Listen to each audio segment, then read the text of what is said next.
I used to think that making a lot of money was only for other people, and I've got no idea where that came from. The offer is the beating heart of the About page, and then the whole About page exists to convey that offer, doesn't it? It's unbelievable how many people, you look at their page, they either don't have an offer at all, or they have what I call an implied offer. You know, would you like to do?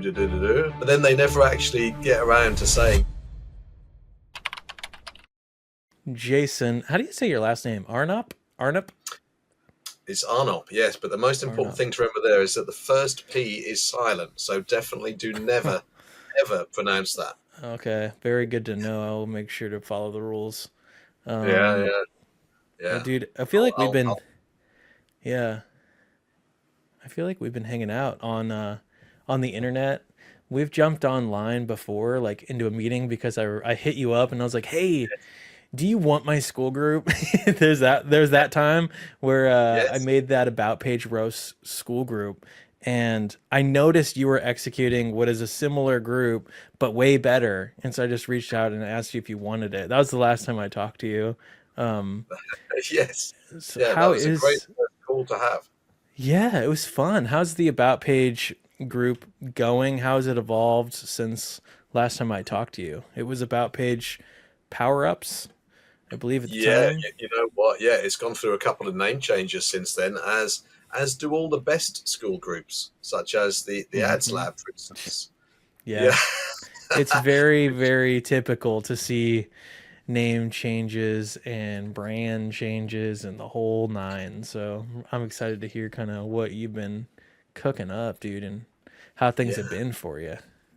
Well, I mean, I think first of all, it's worth talking about name changes just as a quick side quest, isn't it? Because I speak to a lot of creators who kind of probably spend a bit too much time fretting over it. And one of the really nice things about Skool is that it might make it a bit hard to change URLs, but changing the name of your school is just like, you can do that in like 20 seconds flat, right? So, Mm, so the name is always going to change, and it's fine basically. mm, And so, yeah, I started off as with a totally different thematic skin as about page power ups, mm-hmm, and then it became I guess the next one after that was the about page lab, and so it mm-hmm. stayed that way until early this year, only about a couple of weeks ago when I changed to Skool Conversion Lab. School Uh, Conversion Lab. I like it. yeah, yeah, I kind of like that. It sounds kind of bigger and a bit less niche, but while still being niche. And my reasoning behind Mm-hmm, it was the classic want versus need thing. I think I think school creators want to convert more members. What they really need in order to do that is a good about page. But I think the about page probably gets a bit, at the moment, it gets a little bit underestimated in terms of its importance, I would say. Do you mm. think so? Yeah, it's very high. It has a very high like degree of influence on everything. It's the number one thing to put your focus on.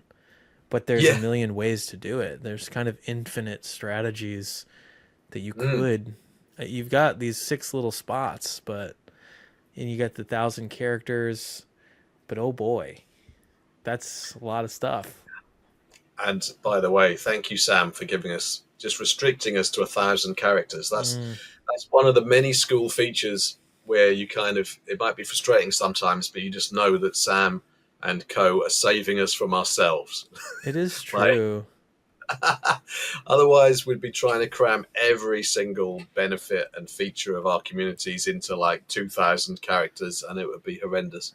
It would be terrible. I am very grateful for it. I've noticed that the people that join school from marketing backgrounds, they build these like huge pages elsewhere, and they're always like, "Come on, guys, this isn't." They complain about it. They're like, "This isn't enough Yeah, real yeah, estate." I yeah. mean, look What at they this. should, I could see your whole page just in yeah, one screen. It's actually really nice to be able to see. yes, I clicked through your images, but it's like yeah, it's yeah. all right here. No extraordinarily long, abusive text that we have to go through to figure out what's going on. We know the Yeah, price, we know the features, we know what we if we want it or not quickly with no tricks. yeah, and isn't that so cool? I mean, that's why the about page is just a really exciting thing because it's compact, and yet, like you say, there are 1,000 different ways to do it, Mm-hmm. and there are so many different theories, and I enjoy that, And there's Yeah, still a lot. I think there's still a lot of the Skool About page. I'm sure will still go through a lot more evolutionary changes, and there's a lot to learn. I really enjoy exploring it and experimenting with it, and I could see that, it's dude. I could see you're experimenting with it, Jason, right here in this area. yes, yeah. You dressed up like a scientist experimenting. Did that theme come across? Yeah, that It's it's subliminal theme. it's coming strong. Yeah, that photo shoot wasn't bad, seeing as it was like in my living room on an overcast day. That scientist photo shoot. Yeah, Yeah. How did you? So you kind of seem to adopt the video in the one spot and then images yeah, afterwards. What do you tell yes, me about your decision in the media of your about page? So you have a video and five images. How's that evolved? yeah. I mean, I think the kind of the media slots are the thing that are still are still kind of up for grabs in terms of the best strategies. Mm-hmm. I think in terms of video first, I think it's good to have. I can kind of, I don't know. Whenever I talk about pages, my brain kind of floods with possibilities, and because there isn't any one way to do this, and Mm-hmm. that's what's great about it. There isn't really isn't. I like the video being first, but of course we need, especially as my video there is hosted on YouTube, you kind of need a thumbnail, Mm-hmm. um, and you might as well.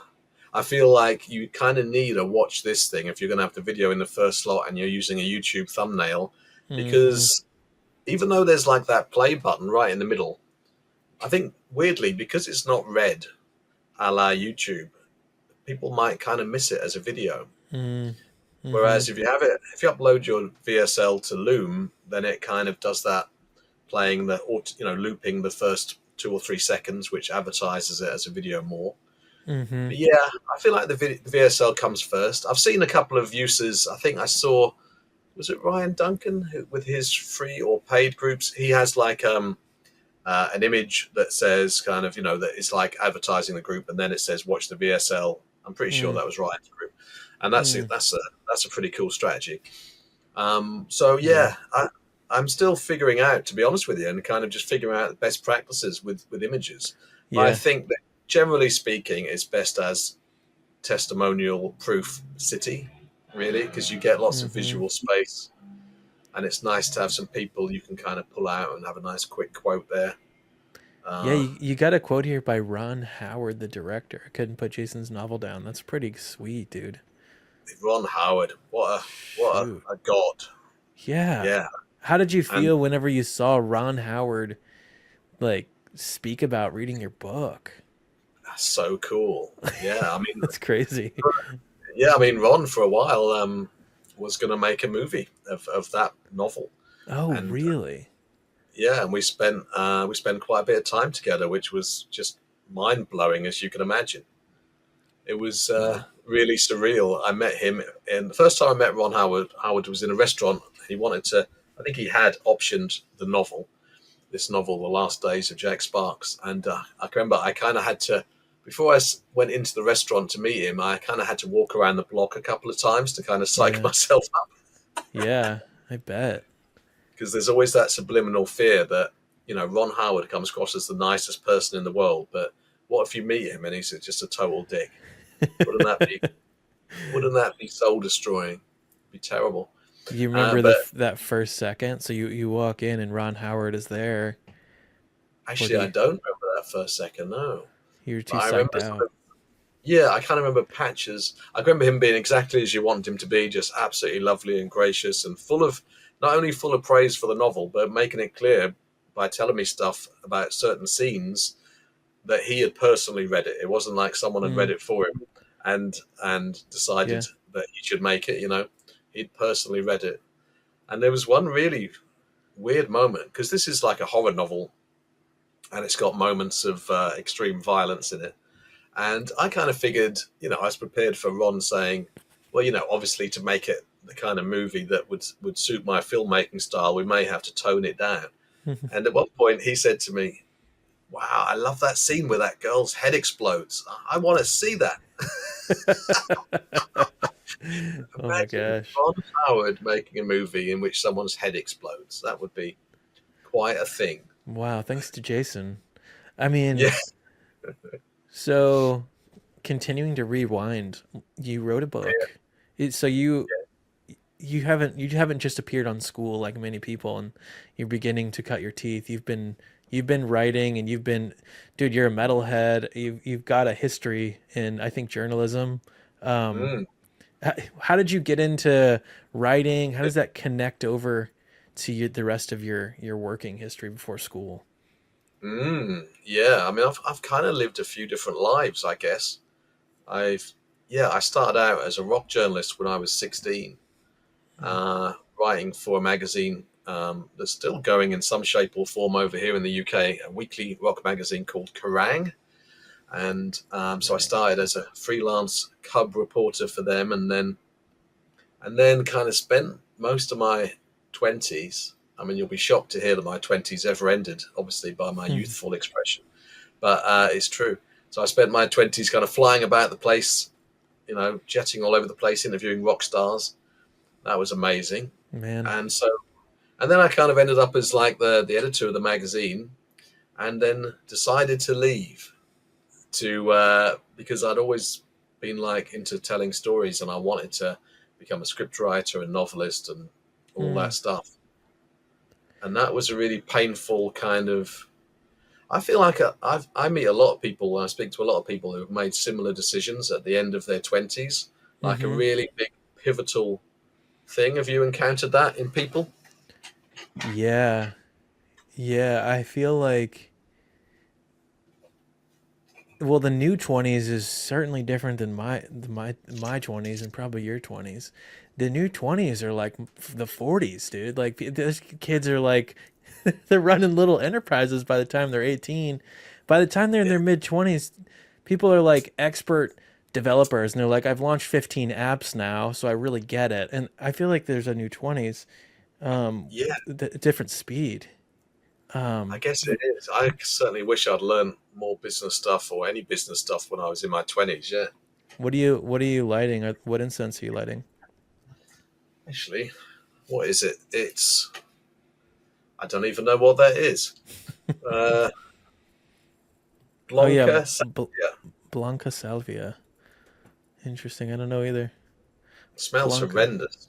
No, no, I just said that to amuse you. It's very nice, actually. Yeah. Well, But, dude, I think about so I used to be in yearbook in high school and then I was editor in chief of the yearbook in college.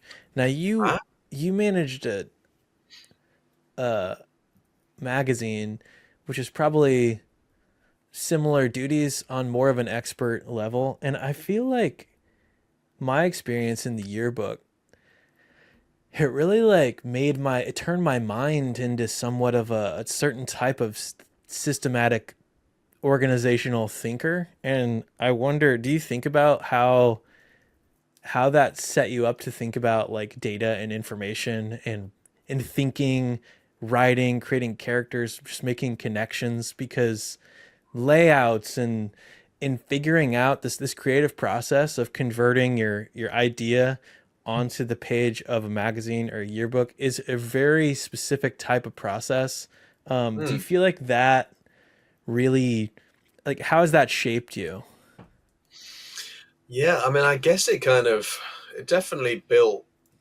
I mean, it built really good skill sets in me, and it was especially as it was a weekly magazine. So I'm thinking of this is an interesting question. I haven't really thought about this before, but I mean, it taught me how to interview people well, which is still a really useful skill to this day. On when I'm on a call with someone like a school curator, I'm kind of interviewing them to get to the bottom of the value that they have that they've totally forgotten about, and Mm-hmm. their own story that they've completely forgotten to put in their VSL or their about page copy because Yeah. they forget that their story is really cool and a selling point and proof.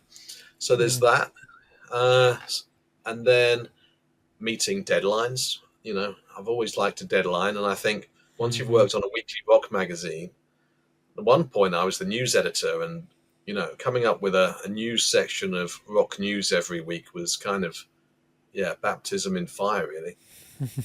I remember, this was like the early days of the internet, and I can remember at one point, I can't remember why I had to do this this was like in about the year 2000, probably, staying up till 3 a.m. in the office, waiting for photos of Korn's new stage set to Mm, download into my email.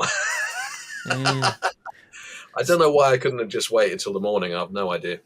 What is the yeah, what is a week cycle like in reporting that and in putting that information together? Well, I mean, it was a bit simpler. It was kind of simple in the way that it went from Monday to Friday, so that made it a bit easier to comprehend.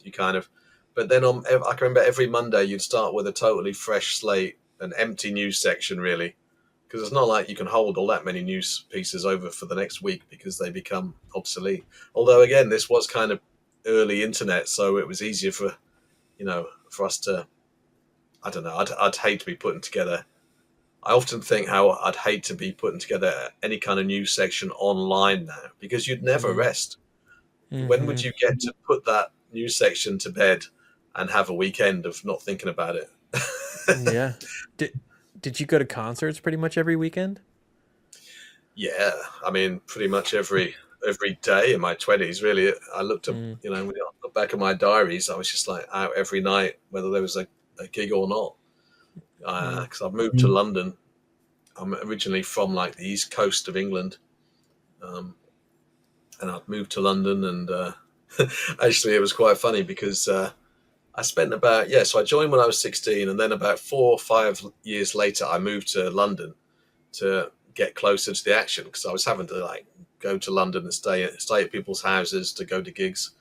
And so I moved to London, went into the Kerrang office, and the reviews editor said, I told her I'd moved to London, and she said, "You didn't move because of this magazine, did you?" as if, she basically was like, she was an awesome person, but that was a weird moment where it was the total opposite of, "Don't worry, we're going to give you loads of work. You're oh going to totally yeah. be able to cover your rent." She was like, "You didn't move for Kerrang, did you?" Oh Great, man. yeah, thanks for that. Yeah.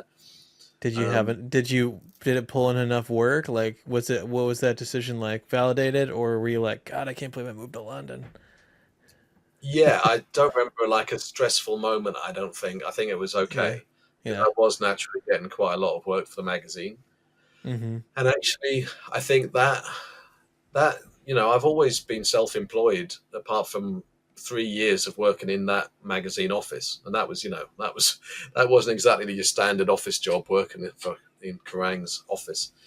Mm, But yeah, what I was going to say there was, yeah, it instilled in me the virtues of not having a monthly income ceiling.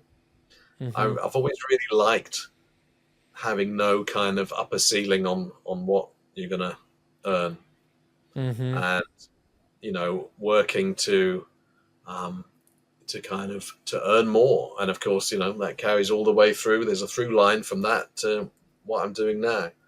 Mm. I mean, of course, the only issue with self-employed work is that there isn't like a guaranteed lower floor either, I was gonna say really. there's also no floor.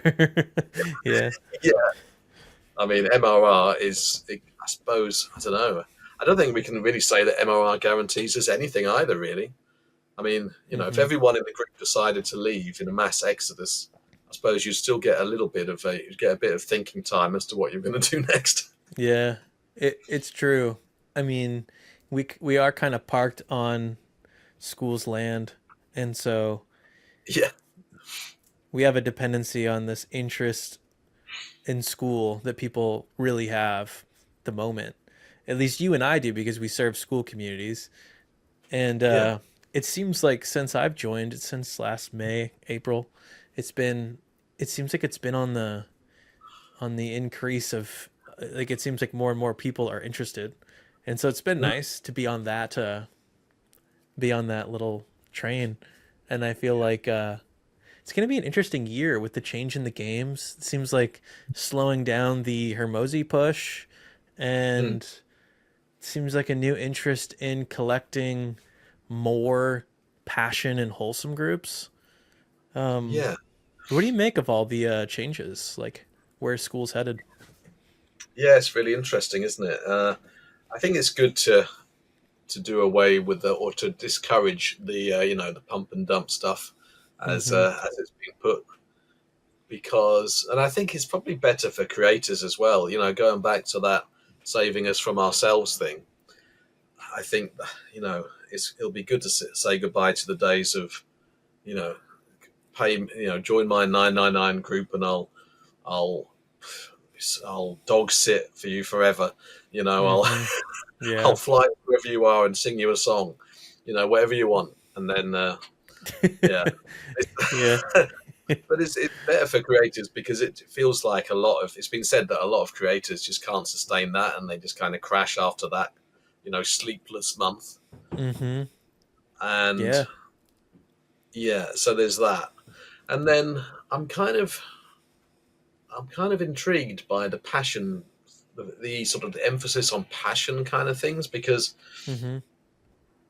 I kind of feel, in my own experience, because this is like my, I've tried a few, like most people, I've had a few misfiring school groups or groups that Mm-hmm. didn't kind of go the distance. And my kind of, what I gathered from a couple of those experiences is that for most people, Facebook groups have kind of spoiled them in terms of what they perceive as something they want to pay for. Mm-hmm. Kind of if you have like a fan group, for instance, which I tried twice in 2024, not having learned the first time, I found that people ran a mile. And of course, I may not have been going about it the right way. I may not have been optimizing my efforts, but I found that people, specifically, I started like a Mm-hmm. metal group for metal fans. But I found that people would kind of be well up for it, and then I'll send them the URL, and then I never heard from them again. And I Mm-hmm. just kind of imagine them going to the about page and go, "What? $9 a month? What? I've never seen this on Facebook. What's this all Mm-hmm. about?" Yeah. So I'm Yeah. kind of curious about that and how that can really play out. But mainly in terms of like fan groups. I mean, obviously, there's a whole load of. I mean, that isn't actually a category, is it? It's like in the games, and possibly for good reason. Oh, it's not. Yeah, it's true. There's no fan group category, right? There's like music or Yeah. yeah. What are the categories What is there? here? The health? Let's see. Actually, There's they just add a new one. Love. oh, look at Someone, this. There's more hobbies, yeah, love has been music. added. Yeah. Yeah, business, spirituality. Oh man, I want to be on the board on spirituality personally. Got Yeah. tech, Spirituality. Health. health, careers, That's interesting. sports, and love. Yeah, I know. Yeah, Love. that's interesting. Yeah, Yeah. Hamza Ahmed is currently at number, or he was at number. He was in there. That was Oh, mentioned in the community today. oh yeah. Maybe he's not there anymore. Yeah, I don't Maybe. see him. So what's the difference then? Obviously, there is a difference, but I'm trying to work out why we need a business and careers. Hmm. Oh yeah, good question. Business. We got school mentors, DG community builders. Okay, wealthy plumber is now in business. I think wealthy plumber was in hobbies. See, I've Oh, paid too much attention to this stuff, dude. Everyone's yeah, asking school to change their categories now that there's a board like this. Everyone cares a little more. But yeah, yeah. careers, Job That's Institute, interesting. yeah, job seeker stuff. Yes, this kind of Falhoun's stuff, kind of helping people find careers. I guess that is different to business, but it's Yeah, interesting that it's been deemed to be so different that we need two categories when there are like 8 or 9 categories there. yeah, yeah. There's 9 categories, and yeah. Also, they wiped out like all of 2024 in the history, which really hurts the ego for me. Like, Oh dang it, no! it never happened. Why? Why did the why? Why have They've they got done that? they got the all time now, and that's it. The quarterly for this year, all time. I hope you took your screenshots, Devon. I hope so. Just have to win affiliates. Have to Oh win yeah, well, you're not affiliates. too badly there at the moment by the looks of it. Number six. Yeah, not possible to beat Jesse Kroon. That's for Yeah, sure. Guy's on he fire at has all the times. he has the goat system just nailed to the Yeah, ceiling, doesn't he? It's just absolutely crazy.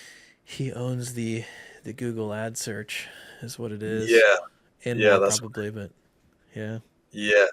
I mean, it's crazy.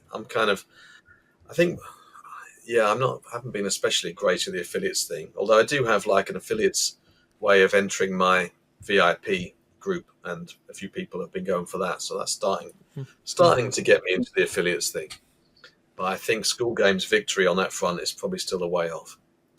But I Yeah, think one thing about the new 3 month schedule, though, that I think may continue to be a problem is that I don't know, maybe the new system will kind of mitigate against this, but what's to stop the final month of the three turning into the same pump fest that yeah. we've seen before? I wondered the same thing. Um, I will have to just see. I mean, it feels like if you start in the third month, you start then and blast everything. Then you can kind of you know they're probably gonna crack down. My guess is like people will do it and then they'll just. I mean they got a no funny business rule. So I mean at least they did. Doesn't say no funny business anymore on the Yeah, sidebar, but that to that's right. me that could be funny business. That could be perceived as funny business. I So know. I mean, it's possible that someone realised that no funny business wasn't that specific a rule. yeah, it seems like not specific enough, not enforceable by law. Funny business Yeah, law.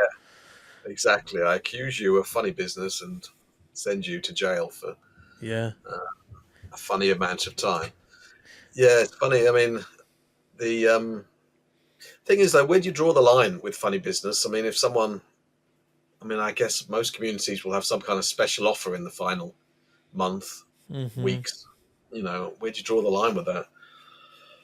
I don't know. Yeah, I know. They seem to kind of chill out on the putting the rules on the leaderboard page. They maybe they're somewhere else now. Maybe Yeah. they're buried in a post or something else. Here we go. Mm. Yeah, this is. I feel like this first quarter is kind of an experiment. They'll probably have a modification to the rules every quarter based on how people play the game. Is what Oh, I would guess would happen this year. Should be fun. yeah. And I guess that I think that maybe the kind of the churn factor across the 3 months will also kind of reduce the overall score, or however it's going to work. I don't know. Yeah, it does. There's like a the last 24 hours you could see it's churn is factored into the MRR growth. Um, Mm. like I'm not exactly sure what these two numbers mean here, but What are they? six like oh yeah. Like on the leaderboard there's MRR growth and there's two numbers here. I wonder what that is. You got a See, so, so we're looking at hobbies. You got 2800 and 2800 on this one, but then you got a 1600 and 13,000 on the second one. So like so what what is does that that mean? second what does that second number mean? Yeah, because I mean, well, yeah. What does the first plus number mean? Because we've got the last 24 hours. Yeah, So is the overall MRR growth in this games, and then I guess the right. small one is the total so far. MRR growth. I wonder change in MRR during February. Yeah. What do you think about the limit on the MRR to $100? I think it's cool. I think that I mean, I don't really think over $100 for something makes a ton of sense most of the time. Hmm. I think it's a pretty good call. I mean, I don't think I pay $100 a month for anything. Um, Yeah. my group is $100 a month, $99 a month. We're kind of at the very top because I noticed, and before we started the ads lab, I was in a group that was a paid Facebook group for media buyers, and it was $100 a month. And I Hmm. realized I've been in this group for years, so Yeah. I decided if it's working there, um, we would do something like that, but we were gonna make modifications to make it school related, and then also just really encourage everybody sharing as much information as possible about their actual tests. And Yeah.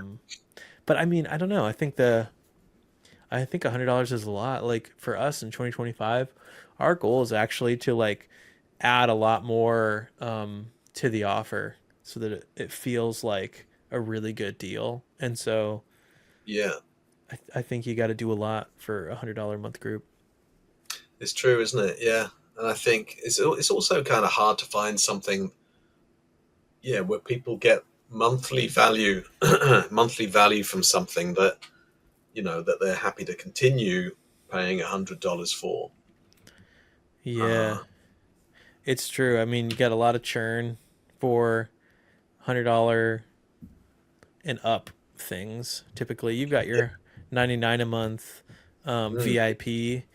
I noticed. How do you feel about you got your free and your 99? Have you played with free trials? What made you decide on having two groups and being at 99 for the paid one?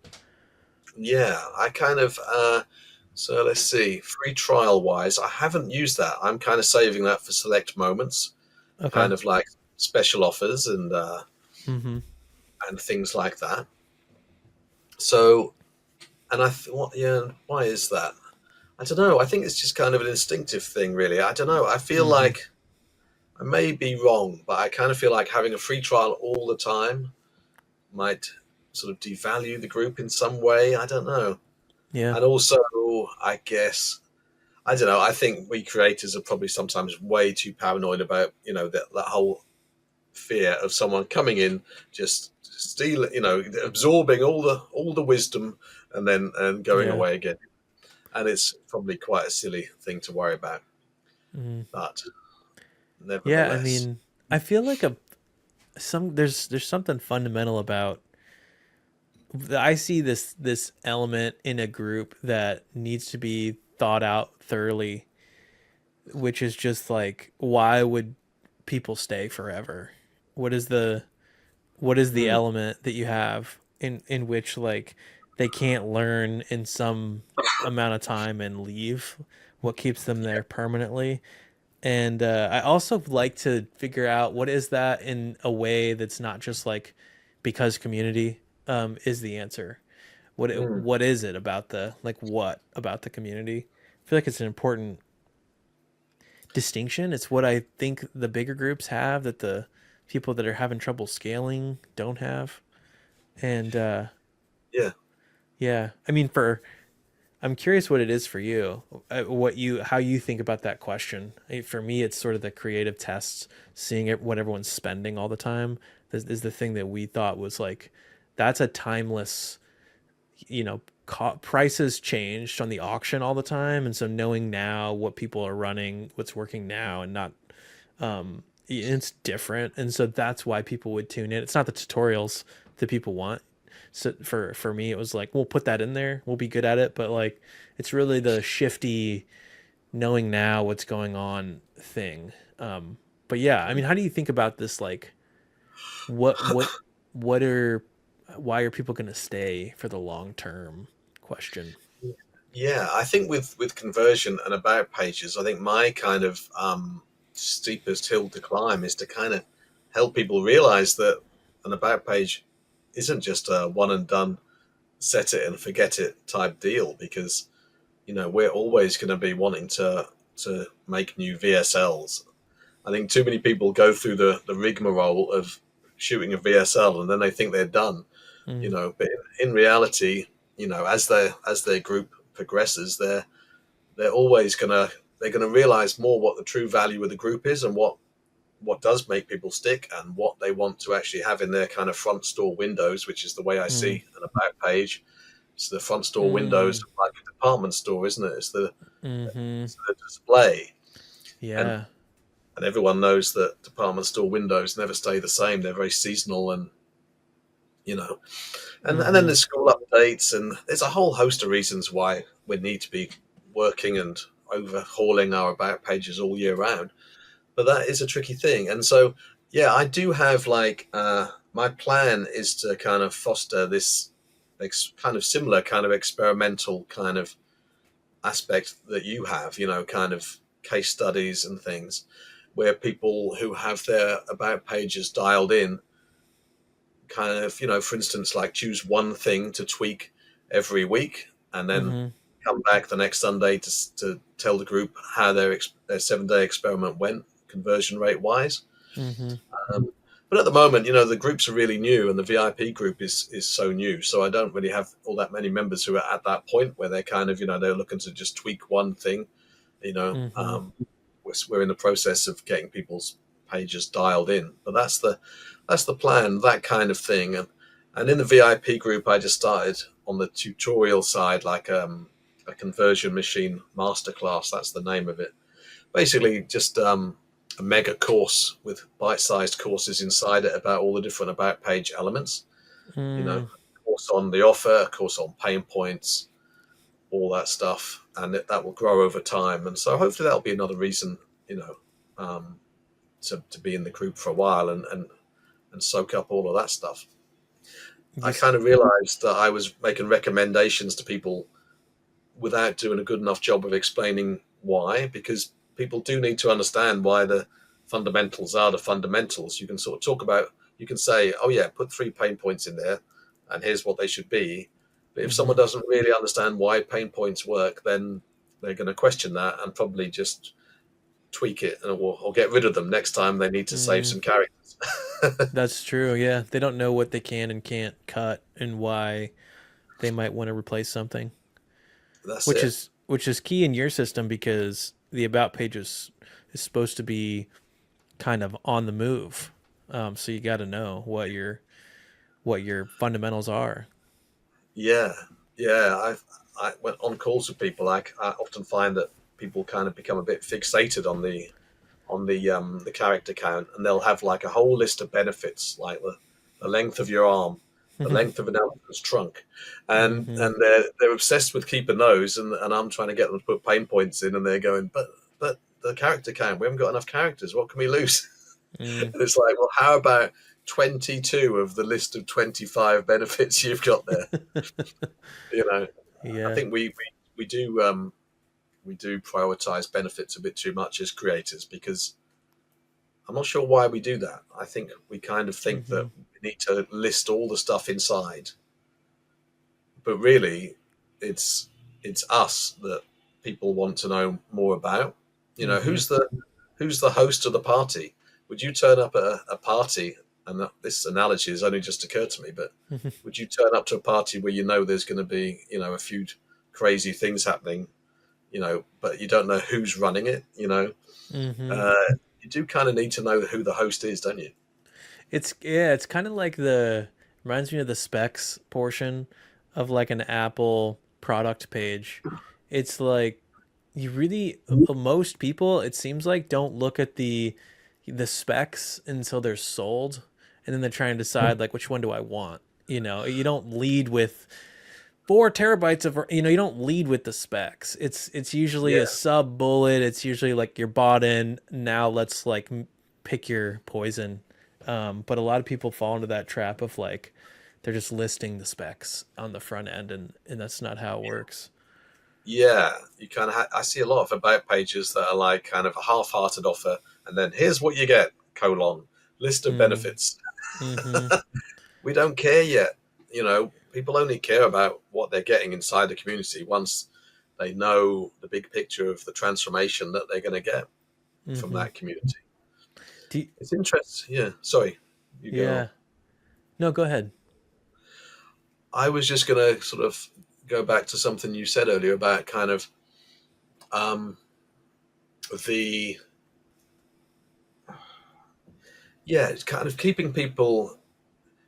It feels like there is a bit of a square circle kind of problem with having a community which is monthly, and then offering someone a transformation which is finite. That's Hmm. the thing, isn't it? It's like, learn how to do this in 90 days, and Mm. and yet this is like a monthly proposition. So it does come back to that question of what keeps people sticking around. And so Yeah. I think a lot about software products when I'm building my group. And I mm, feel like I try to think about some of the subscriptions and some of the pieces of software or media that I've subscribed to and what has kept me sticking around. mm, And I feel like a lot of times what gets me started is I just have some kind of quick itch that I need to solve. It's usually that. I remember there's a subscription that I signed up for. It was a tech publication. It's called Every, and they report on like AI and systems and note taking apps and stuff. And I think I was reading one of their articles on Substack, and and then it got blurred out, and I was like, I really need to know. It was just it was a great article. I was really in. And they're like, we have a free trial. Just if you want to read the rest, just start the free trial. So I didn't even really care what the price was. I was just like, I'm just going to get the free trial to read this. And I think that the best, there's something about this, like, just get them to start so that you can show off your extraordinary thing that you've built, and which means mm. you have to build an extraordinary thing in order to get people to stay and to come. And I feel like for me, yeah, they kept me. I've been subscribed for years now, and it's because like I read the article, it was good. I don't remember what it was anymore, but I realized they had other publications. I started to really like them, and then they even like bundle software. So they're like, yeah, we have these articles, but you also, because you're a subscriber, you get free access to like all of our software tools. So we have software for writers, we have like a tool for, and so I started to look into all these things that you get because I'm free trialing and I need to see like what I get free for 7 days before I leave. And Yeah, then by the end of the 7 days, I was like, this is really cool. I'm gonna stay. And they got me on an annual price, and so then the rest is history. It's pretty much over. Like I feel like that is the is something I think about a lot with Skool. I think about like I really think getting them in is a separate task than mm, than keeping them. Getting them in, yeah, it's a specific thing that we got to do once, and then when they get in they'll get the one little thing, but then we have to help them realize like how crazy this really is as a whole. That's the goal in the 7 day period. and yeah, and that's a hard big thing to do, and I feel like we're just beginning to like chip away at adding to our stack of that, of what people realize you have in the 7 day. And we're not even doing trials now, so I say 7 day, but we don't even have a trial. I think what we're going to do is like turn on trials at different random intervals and yeah, just hit the email list up like, hey, if you've been on the fence, we're going to enable trials like just tomorrow for an hour. Like I think we're going to do something like that. um yeah. Me too. Yeah, I think it makes a lot of sense. It's a but yeah. special event. Wow, Yeah. 7 free days of ads lab. Yeah, Yeah, it's a big one. and you Do just you you just closed it off, didn't you? Yeah, yeah. how do you figure out your offer? Like I feel like there's the about page and there's the offer. Um, Yes. how do you come up with an offer for your school groups?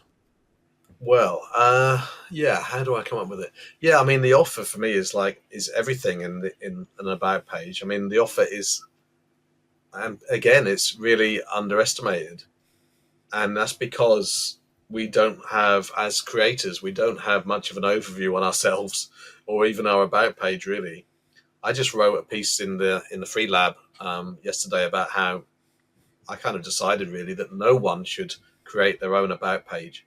Um, Mm, I and saw that obviously that post. It's kind of Yeah. self-serving, obviously, for me, but to say that, but but but Yeah. I'm including myself in Yeah. in that. At some point, I'll get someone to do my about page because it's impossible to have the right Mm. degree of overview really that's required.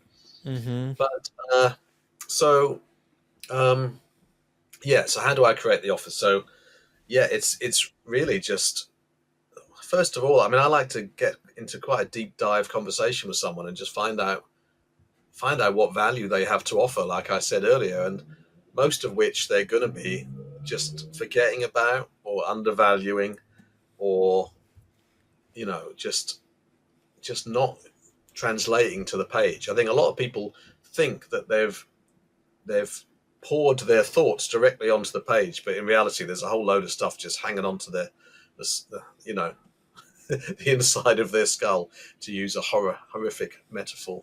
Um, Mm. and it's just not translating.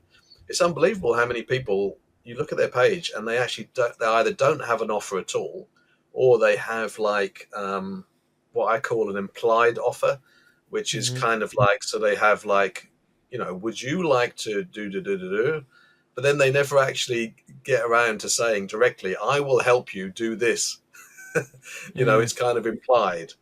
Yeah. It's like, yeah, want to do this, and then they never actually say, well, I'll make sure you do.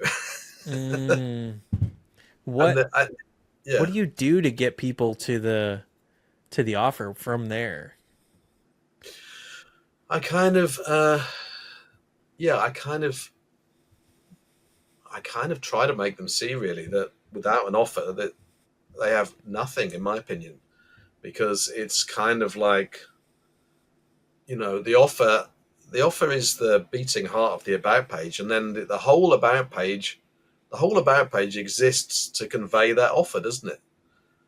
Mm. To answer that question that everybody selfishly has, what's in it for me? And the answer, as Ted Carr has often said, initially at least, isn't a community. Mm-hmm. you know, it's how are they going to change? What are they going to get out of this? And if you don't have that, that's where a lot of us are missing out on conversions and new members, because we're not explicitly saying what we're offering. And so I kind of convey that to the creator I'm working with, and just kind of try to get down to the bare bones of what they're offering, and try and figure out the best promise that they feel comfortable with making. Mm-hmm. Do you have any And examples of people that you've helped through this to illustrate? yeah, let me think. Possibly not off the top of my head. I will say though that I've worked with a brilliant array of people already. Mm-hmm. From helped just such an array of people, from like a 15-year-old guy who has type 1 diabetes and wants to help other type 1 diabetics, Mm-hmm. an aeroplane pilot who's helping people pass their aeroplane test the first time. Mm. um, yeah, I must admit, for some reason my brain Mm. is just notoriously bad at coming up with examples for things, because as But soon the as first time is kind of it's like a key phrase. When you say the first time, it mm, adds like a flair, you know. It's not help you pass your test. I don't know if this is a part of the offer, but when you throw yeah, in like the first time, you definitely mm, add pizzazz. yeah, that's it. Yeah, and then, for instance, in that particular case, the pain points. Well, actually, there were stakes as well. Yeah, the pain points were kind of being worried about not passing your test first time, and then you have to incur costs to kind of go around and take the test again, and you also may just miss out on the job altogether. And so there are kind of pain points there that the avatar will be worried about. And actually, I think in this pilot, his name's Jack Kaysen. He runs, I think he's got 3 groups actually for the same thing with different levels of access. And I Mm-hmm. think in the middle group, in the middle paid group, he says, I'll help you. I'll make sure you pass your test first time, guaranteed. He actually guarantees they're going to pass their test first time. And of course, a guarantee, that kind of Mm-hmm. guarantee, kind of that kind of.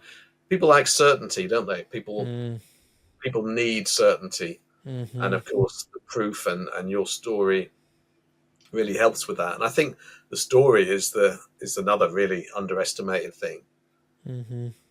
because people just.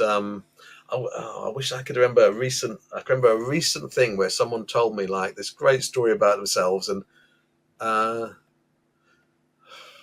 I can't remember. What I can remember though is another example of why I'm going to get someone to do my about page at some point, because at least half of it all is about overview.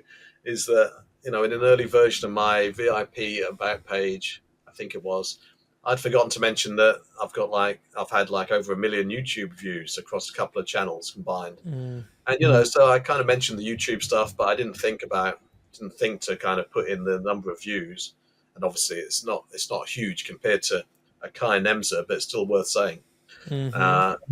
as part of the skill set. But Yeah. it's so funny, people just forget the awesome stuff they've done. Mm-hmm. How did you come to know Ted Carr? Are you in one of his groups? He's a pretty he's a big Mm. name on the school platform. Yeah, let's see. Yeah, I'm in Contentpreneurs and contentpreneurship.com, which Mm-hmm. thankfully is about to be rebranded to a different name that isn't like a weird website address. Yeah, it's a complicated word spelling. It's like spelling bee expert. I know. I mean, I'm not exactly crazy about contentpreneurs. That's taken me a while to get Mm-hmm. my gums around. Mm-hmm. But yeah, I kind of joined. Yeah, I joined school about a year ago. Actually, when I think about it, it might be exactly a year ago today that I joined school. I think, and I think I started like a trial, 14-day trial for Mm-hmm. the first thing I thought about. Like most people, I started a group on the first thing I thought about that I could possibly do, which was a group for authors. And then it kind of started 1st of February. But yeah, Ted Carr kind of emerged in the school community as just a really active person. And one of his first posts I remember him writing was a screenshot of him withdrawing $10,000 of affiliate money, saying, "Time to cash this out." That was Mm-hmm. like an iconic post, I guess, that kind of highlighted what's possible on school. It's like a whole new set of rules Mm-hmm. applied to school. Mm-hmm. And so Ted kind of stood out, and then I started to really enjoy his kind of videos, which was him with much longer hair, Mm-hmm. walking around, talking about you know offers and making money and stuff. Mm-hmm. And Ted's come up with a lot of really useful stuff. I'm pretty sure it's him who's kind of originated the 4 buckets ideas, the 4 buckets idea when it comes to an offer. Am I Mm-hmm. right in thinking that? Do you think, like, when it comes to a high ticket offer, how, just for anyone who's watching this and is unaware, when you have a high ticket, ideally you really need to be in one of 4 buckets, which is health, wealth, relationships, or chronic pain. Mm-hmm. And I think Ted has kind of originated that. But anyway, Mm-hmm. it doesn't matter whether he did or he didn't. He kind of it's who introduces it into your brain that matters, really, I guess. Mm-hmm. And so you came to school, you started your own group with on authors, and And you found Ted that you're kind of cruising along with it. Did you try anything from um with the authors group? How did that evolve in the early days? What did it look like? yeah, I kind of I think I was just kind of finding my way and working out how to run a community, and Mm-hmm. there's so much to learn. That's one thing with school. It is a business in a box, pretty much. And for me, it was kind of, even though I've always been self-employed, entrepreneurship, uh, I never did it especially well. And I think that's because I was always kind of confused about all these kind of separate tools that were dotted around the internet, and I couldn't quite figure out how to bring them together. And school just brings so much of that stuff together, and Mm-hmm. allowed you to start a community. I had and still have a Patreon as an author and YouTuber and stuff. And so I'd kind of been used to that, but that's a very different thing because that is very much the guru model rather than the networking model. Mm-hmm. Because Patreon is just terrible at community. It doesn't really, it's literally not built for that. And Mm-hmm. so I'd done that for a few years. And so that probably given me a few bad habits that probably linger to this day. Mm-hmm. You know? Mm-hmm. And so I kind of, so with the author group, I was just figuring out how to do it and kind of um, upselling members to like coaching sessions, which was quite good. Mm-hmm. But in the end, I kind of realized that I don't know. I don't think authors in the main don't have a hell of a lot of money to spend. That's point A. Mm-hmm. That may have influenced my decision to shelve the group. And then Mm-hmm. point B is that, to be honest, most of us authors are just like doomed to tinker with the same novel for like 2,000 years and never get it finished. And so I just think, Mm-hmm. it's not the most rewarding sector Mm-hmm. to be in. But also, my heart at the time, and this is largely still the case, wasn't really in being an author anymore. I kind of, it's been an interesting thing. Over the last year or so, I've kind of come to terms with setting being an author aside. That's how I'm kind of putting it. I'm not saying I'm giving up being an author, but I've set it Mm-hmm. aside. And that's partly because, and I've always kind of said this, it didn't stop me for a while though, carrying on, but being an author and telling stories for a living is a pretty stupid way to try and make a living, really. Mm-hmm. It's Say just more. not. Yeah. What's that? Say more. What do you mean? Yeah, it's just so speculative. Maybe that's why they call it speculative fiction, that particular genre. Mm, But yeah, it's just so. I mean, telling stories for a living, like writing scripts and novels, it has to be one of the few. I mean, I guess a lot of most creative endeavors have this problem, but it's one of the few areas where you can create some things that takes you months or even years to make, and then not earn a single cent for it. mm, mm-hmm, And I think before I became a dad, I could probably handle that speculative gamble element, but mm-hmm, now, I can't, literally can't do that. I've got kids, and mm-hmm. so it wouldn't be fair to them, even though they'd be none the wiser for me to gamble, having being able to pay the rent and put a Yeah. roof over their heads. So that I, changes a lot, and I wonder whether that mm, aspect, Mr. Meadows, has changed how you feel about that kind of thing. yeah, dude.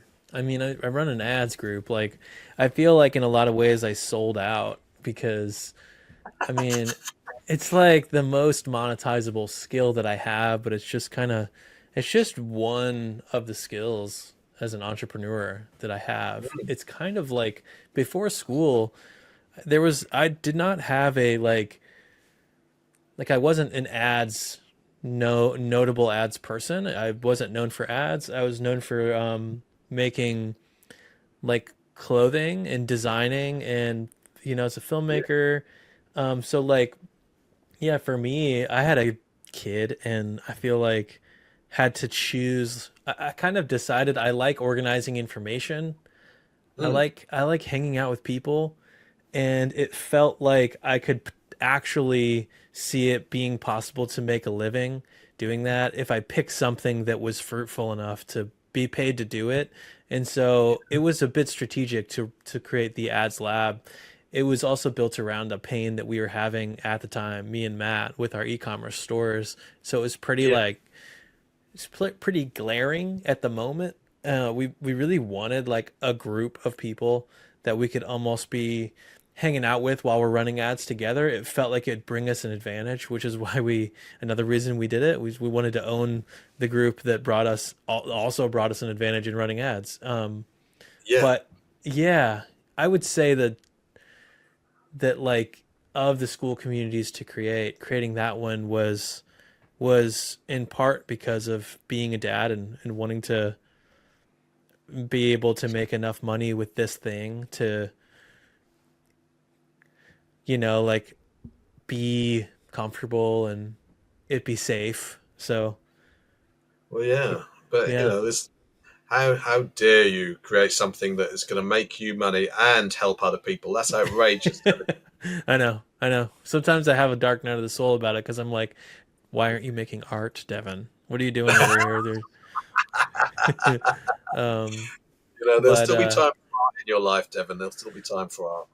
yeah, I it's sort of feels like after doing a lot of things and entrepreneurship for a while, I feel like I've continued to make things, and it's kind of just nice that the making stuff isn't not everything is hinging on that creative process. Instead, it's hinging on something like, advertising. It's a better pressure. It feels like a better pressure, um, Yeah, for sure. And yeah, it also feels like it's creating, like, I talked to Matt and Joel about the social kind of credibility that we're gaining and how it seems like we could use this to make whatever we want in the future, to play in new areas. If it wasn't for the ads thing, then I don't know, a few years down the line, it might not have been possible to do X, Y, or Z, whatever else we're doing. So, yeah. yeah. Well, that's the thing. That's what I was saying about the hosts of the party. That's what people really care about. Obviously, they care about their own transformations first and foremost, but they really care and appreciate when people like you guys are just really professional about what you do and you take it seriously. That's what really struck me about you in the group, kind of in terms of how you came across in the group. Just Hmm. from the moment you kind of hit the ground running in school, you were just very serious about it. And I remember you like make an update video, say, right, this isn't working, we're going to do it like this, and you're gonna, Hmm. you're just taking it very professionally and very seriously, and that Hmm. it creates trust and it just makes people gravitate towards you, which is good. Hmm.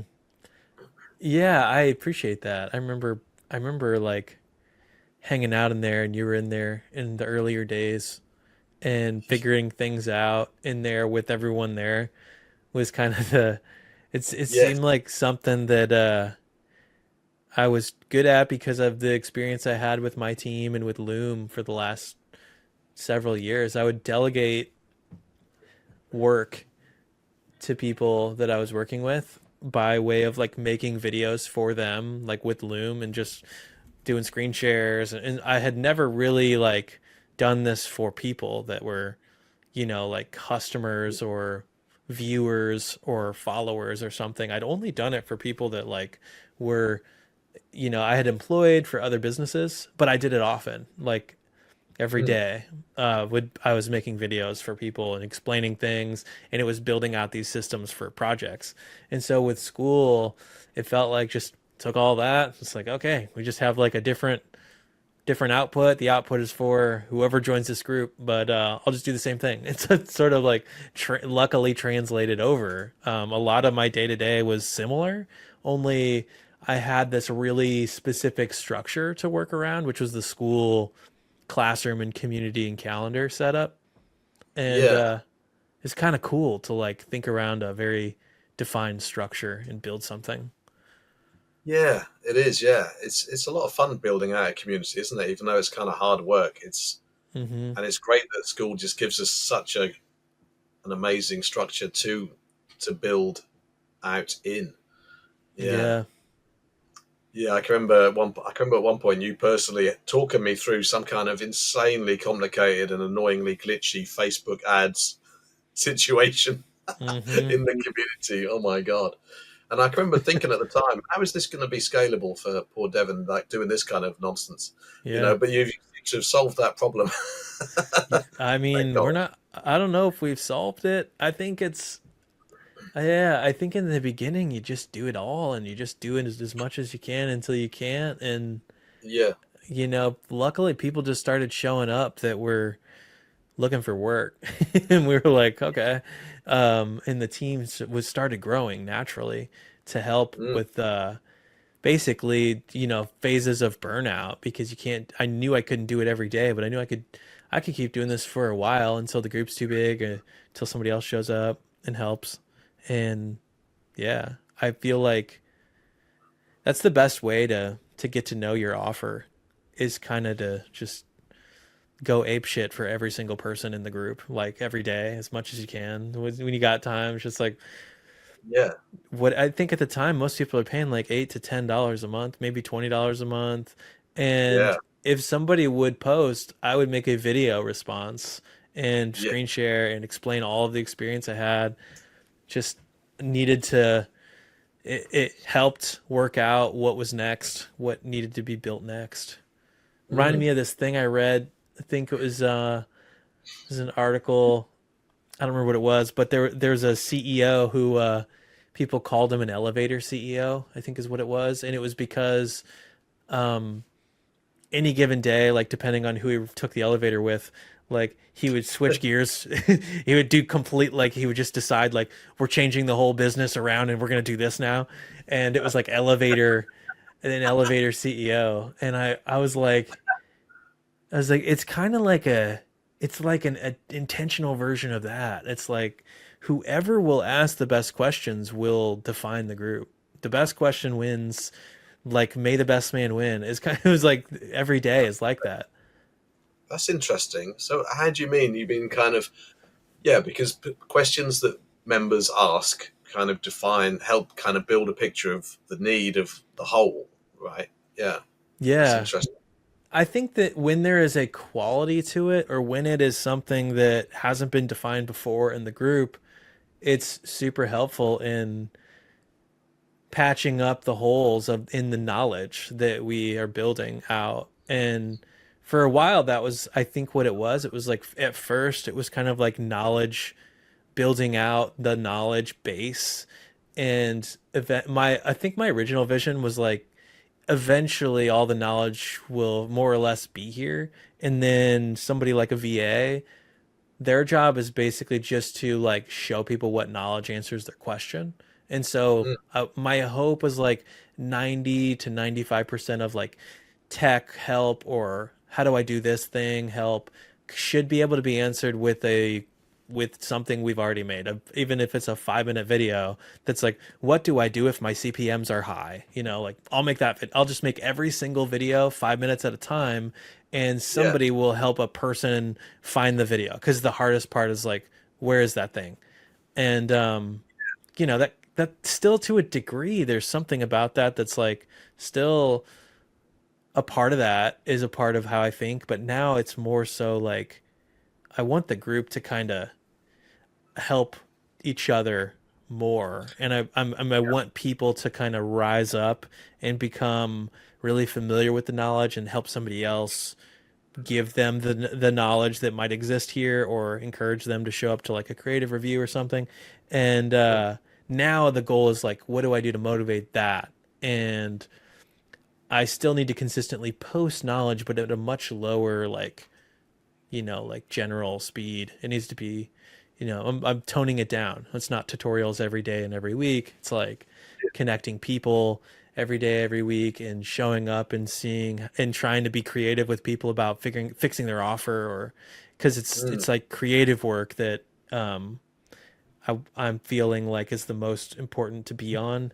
Because the yeah. tutorials are just they're they're mostly done. They need to be revived every now and then, but yeah, it's kind of how It's I think about interesting, it. that, isn't it? You're kind of describing, I guess, switching from or edging from the guru model to the network model, right? I guess. Mm-hmm.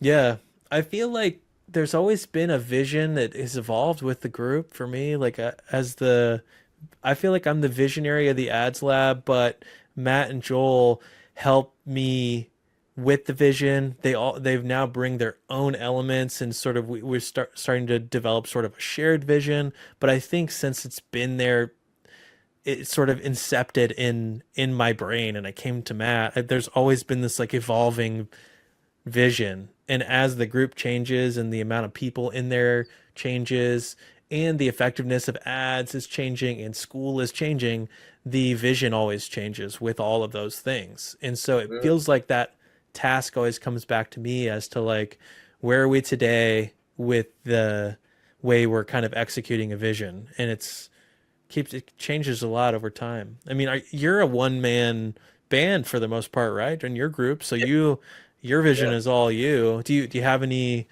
How do you work out like your vision for your groups? How's that?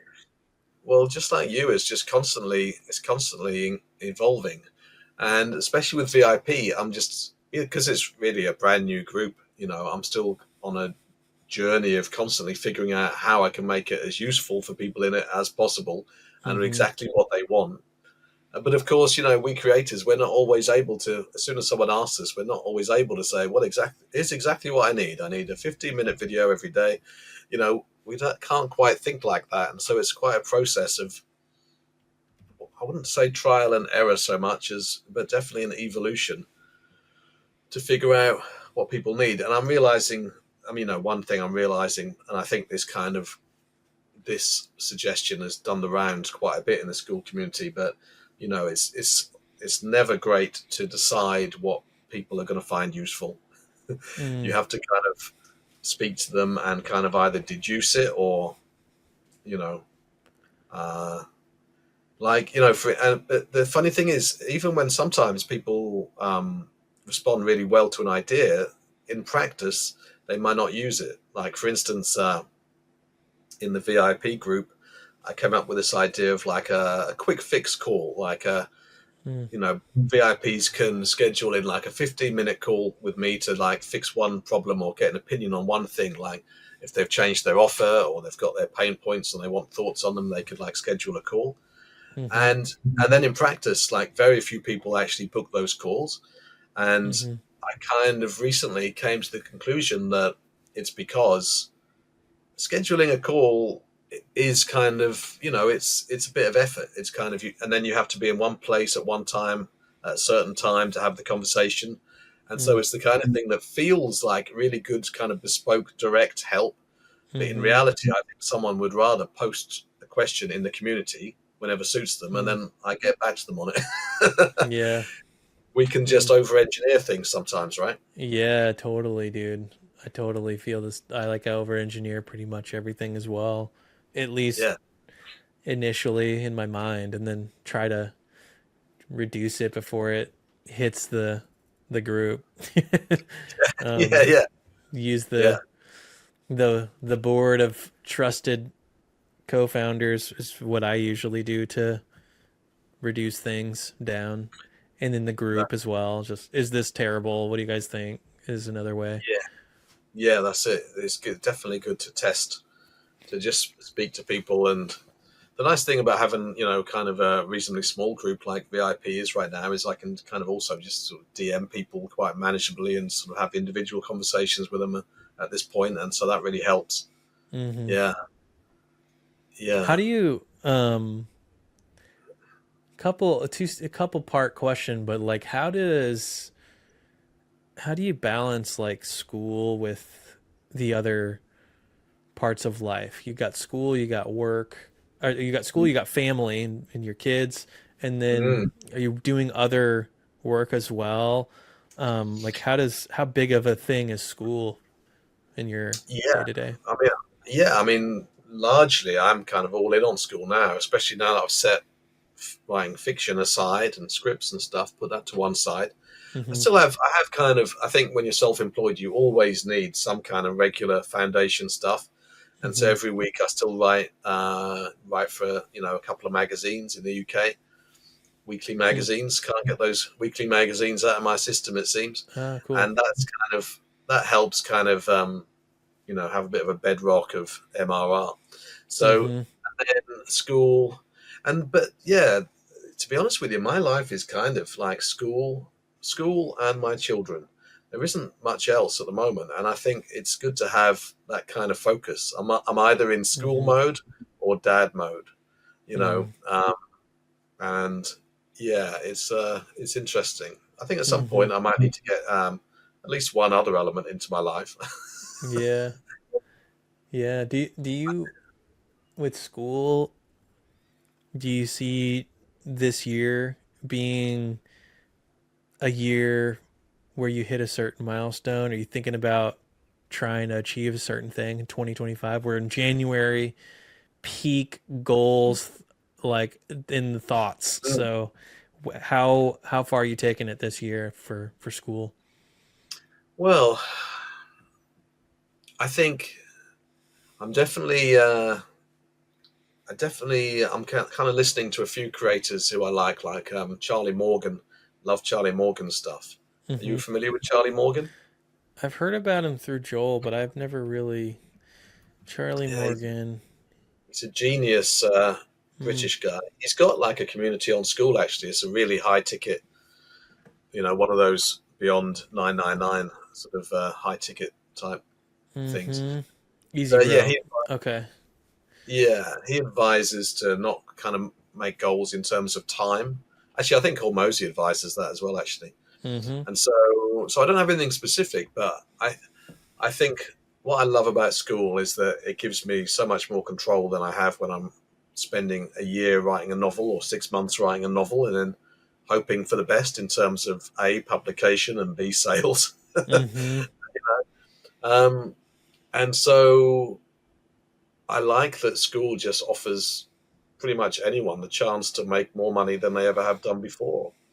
And it's interesting. I don't know. I used to think that making a lot of money was something that other people was only for other people, and I've got no idea where that came from. I think these mindset things just kind of creep into our heads, don't they? Mm, Unbidden, mm-hmm. like subliminally. And Yeah. so that's something that I've been working on. And yeah, so I think that this year I'd just like to make, a lot more money than I ever have. I think I'm Mm-hmm. going to kind of, especially, it's the funny thing is, I don't know about you, but January just doesn't, it's not the most dynamic month to make these kind of claims, is it? It's not the most inspiring months. I was Yeah. I was talking to Sarah Hankins earlier, Mm-hmm. the incredibly wise Sarah Hankins, and she reminded me in her very wise way that spring is actually the time that's supposed to be, the time of renewal when we're supposed to be inspired and making that should be the time when we're like planning the year ahead, Yeah. not like winter when everything's cold and dead and dark. It's true. It's kind of the reflecting time is what it really is. Yeah, Yeah. yeah, but it's also the time when so many of us feel like we have to hit the ground running and Mm-hmm. make xk by the end of January. Mm-hmm. And I kind of used to be quite good at doing that when I was kind of working on a novel or something. But Mm-hmm. I don't know. In more recent years, I find that sort of January is a bit more of a, yeah, it's a bit harder, yeah, to kind of to get going. But I think it's a time to slowly rev up and kind of slowly figure stuff out. Like you say, reflection. Yeah, it's true. Yeah. How about you? Did you have you hit the ground running this year, or have you found are you more of a Mm-hmm. slow burn?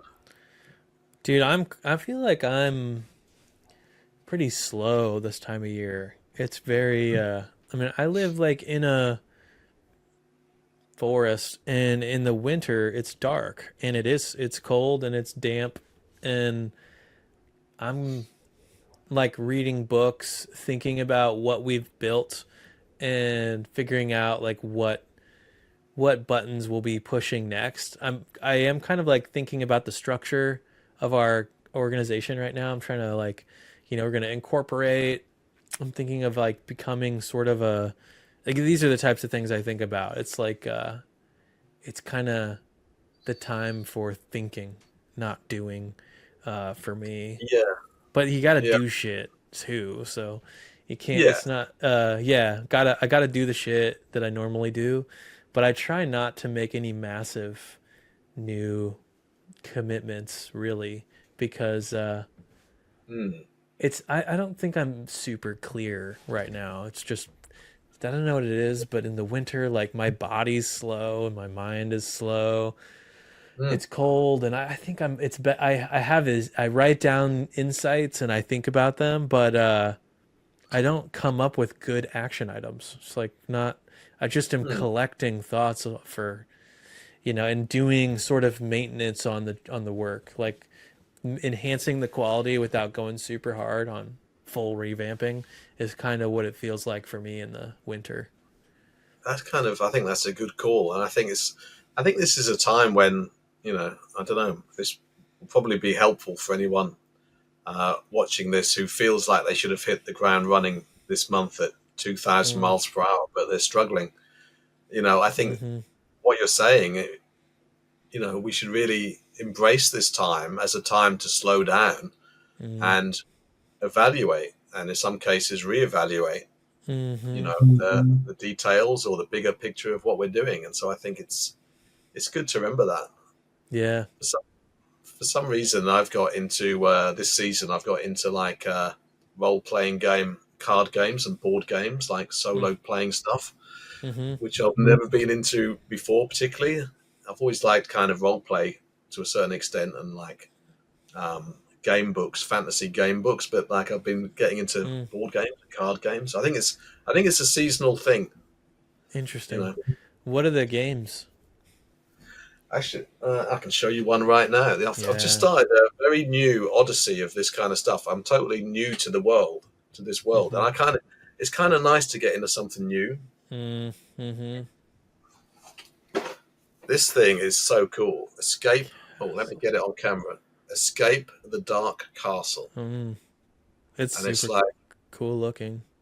yeah, like everything inside is like follows that black and white Mm-hmm. look. It's so uniform and so cool. Even the dice are like black and white. Mm. You Very strike. You tactical strike. and yeah. Yeah. It's lots of sort of dark demonic stuff. You strike me as a man who might have played Dungeons and Dragons at some point, Devon. Is that the case? Just a little dabbling. I never really played it, but I'm really interested in it. Some of my family plays it. I play like strategy board games, Yeah. and when I hear about Dungeons and Dragons, I'm like, it's a good way to break out and go even harder. Get a little even get really like what is it called? Is it called a is it a dungeon master? Is that what it's called? What is it called? Yes. The person Dungeon who Master or Games Master, yeah. games master. Yeah. My GM, yeah. cousin was telling me about being a games master and and creating the games and characters, and it sounds really fun. In fact, I've been a part of the like personal knowledge management.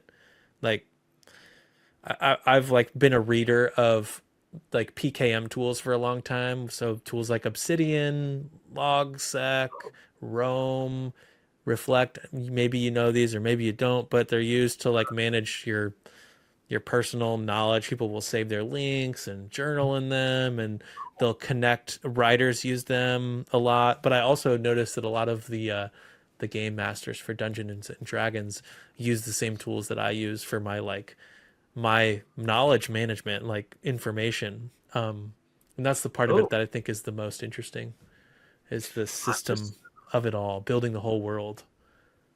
well, yeah. I really need to to pick a system for storing info and stuff. I'm Mm-hmm. terrible with it. I'm terrible with it in terms of apps, like being Mm-hmm. consistent with where I'm writing stuff and storing stuff, and I'm terrible with it in terms of notepads and physical stuff. Are you Like pretty tech savvy? Like, do you pick simple, dumb tools, or do you go pretty hard when you're looking at getting a tool? I think I'm tech savvy in some ways, but I think when it comes to like something to like store ideas or write down things, I just want something really simple and instant. Mm-hmm. Like even like 15 years ago now, Evernote. Mm-hmm. Evernote I found kind of just too complicated for me. Mm-hmm. I don't Yeah. know why. I didn't find it intuitive at all. Mm-hmm. Whereas now something like, I'm using like Google Keep and Google Docs for stuff, and Mm-hmm. I need to pick one really. Oh You know, yeah. Google Keep is a good idea. It just feels mm, like it's not. It doesn't. People don't really use it in practice. It feels like they stopped developing it or something. It just feels like there's something missing. yeah, they didn't keep Google Keep. Yeah, That's they unfortunate. didn't keep it. That's what it Yeah, is. Are you an Apple or a PC guy? I'm a PC guy. Actually, I've always been Okay. PC with desktop, and I even Mm-hmm. switched to Android from iPhone a few years Mm-hmm. ago. And the reason I switched phones is like I was in a fit of pique about iCloud. I became convinced that Apple deliberately make iCloud confusing so that people will buy more of it.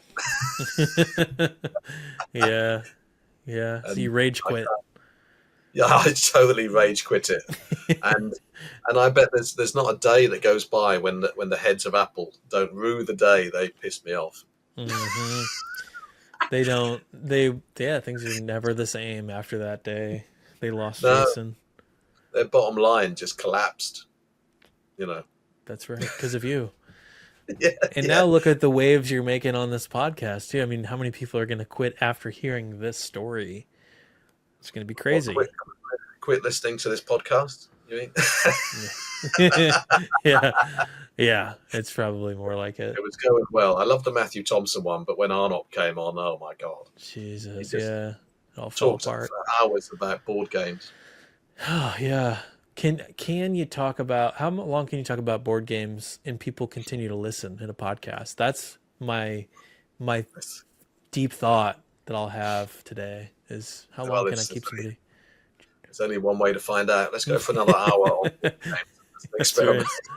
That's an experiment. Oh my gosh. Actually, I don't know enough about them to talk for much longer. Really, I've just Yeah. about that. I've kind of just got. Actually, that's a card game. That's not even a board game. I don't Mm, think I've kind of experienced a board game for a while. But I kind of, I think it's just one of the things I like about the board games and these card games that have physical stuff is it's just the physical thing. It's kind of dealing with physical objects is just fun. As you can see, I kind I of could don't mind tell. Dude, a bit I'm of looking physical. at your room. I think you've got like full stack audio equipment on your left, maybe back there. You got The techniques. potentially Blu-rays on your rear right, seems like maybe. Yeah, yeah, Blu-rays over there and there, Uh-huh. and there's a whole load of VHS as well. So Dang, VHS. it's like a physical media museum. This room, really. It really is. Dude, I used to work in the machine room at a production studio in LA and we would make TV shows and movies. You would have Mm. loved it there, Jason. We had tape decks, rooms and rooms of like just so much physical devices and media and it was a Wow. lot of fun. I felt like I got a taste of a different time whenever I worked there because we had to record things to like we had to record movies to tape that we did because it was still a deliverable. Even in Mm. 2013 when I worked there, we would make the movie, deliver it to Netflix, and we'd send them like a ProRes file. But then we also had to make like a physical um, tape with a tape deck, and we'd have to Wow. like punch in and put in. Remember, we had to punch in at like 00:59:30 and record like 30 seconds of like white, and then 10 seconds lead up to with certain like certain things you have to punch in. Like you may have dealt with this as well, like being in like the mediums that you've been in. It's probably similar, like in a broadcast sense, I would guess too. But the movie had Mm. to start like right at a particular time code, and it was down to the Time code. specific time code for every like. Yeah, it was very meticulous and physical, and Mm. there were naming conventions, and there were so many rules and so many tools, and yeah, I feel like I can relate to the physical media people because of that experience. It's just like I do really love like teenage engineering, dude. I love teenage engineering. I don't know if you're familiar with the company, the brand, No, what is but that? dude, Sounds like oh something I man, need in my life. you're gonna need this. Let me pull Oh this no, up, dude. You won't I'm if you've. I mean, this is for people that are into audio, but that also happen to have deep pockets. So they make these field recorders. oh, Dude, oh so wow. good. I was talking to Matthew about these the other day. Matthew's like, I need a field recorder. And I was like, dude, you got to get the TP7 from Teenage Engineering. We went down this whole rabbit hole and oh, it's just so physical. It has a spinning disc, Oh, spinning disc. real tape sensation, a little rocker on the side. You can rock it, and the disc like rewinds, and oh, it's just Just everything thought. about it.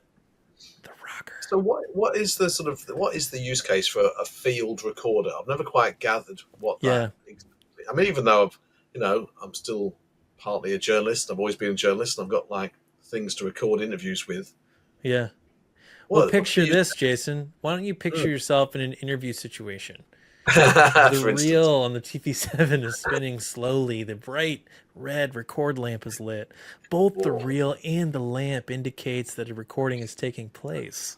The interview is going quite well. Situation gets heated. You're suddenly asked some personal questions. In that moment, you gently place your finger on the reel and pause the recording, allowing you to continue the interview off the record. That's the this situation, Jason. Is that a good enough picture for you? that sent me on a flashback to a few situations interviewing rock stars when they Mm, would reach over and turn off my cassette tape recorder back in the day and yeah. say, I can't talk about that on the record. I'll tell you off the record. Yeah, it feels to me like it's kind of it's like the Rolls Royce of field recorders. It's largely unnecessary for 99.9% of people, but there's the point one that are just like I want to use something like this whenever I record sound. I know my phone will record sound. I know there are other field recorders that are $40 that do largely the same thing. And Yeah, the difference in the whatever $1,500 that this thing is and the $40 are indistinguishable to most ears on the planet. But yeah. even though that is all true, I still want the It's a TP7 by Teenage Engineering. it's a lovely piece of design. I really like how Hmm. that one you showed me has got three main buttons: pause, no, record, play, and stop. That's it. Yeah, yeah. It's very they really have Appleified the field recorder device in a way that's really turns product design people on pretty good, I'd say. The You system. know, the other day I kind of realized I'm just looking through a drawer there to see if I still have it to hand, but I realized how much I missed my. Do you remember the iPod Classic? Oh yeah. Yeah. It's like a big, well, not that big actually, still pretty compact, but like quite a heavy kind of thing. You could just store like about a million albums on it. Mm-hmm. And for some reason, I find myself sort of missing that. I mean, Mm. I subscribe to like Amazon Music, and I like the convenience of asking Alexa to play this and that, and I like the convenience of streaming in general. But yeah, I don't know. Sometimes you just miss kind of Yeah. pressing shuffle on a machine that contains a million albums. I know. Yeah. I actually get suggest one of my suggested I think it's either Reddit or Facebook, but recently been getting suggestions to join like iPod Classic owners. And I'm like, I don't Oh, even own an this is the weird this is that weird internet like the computers like starting to dictate what I do sort of shit, which is yeah, like first they show me the group of iPod owners and then I start to think to myself, do I need an iPod again for some reason? Like, would my life actually get better if I got wired headphones and an iPod?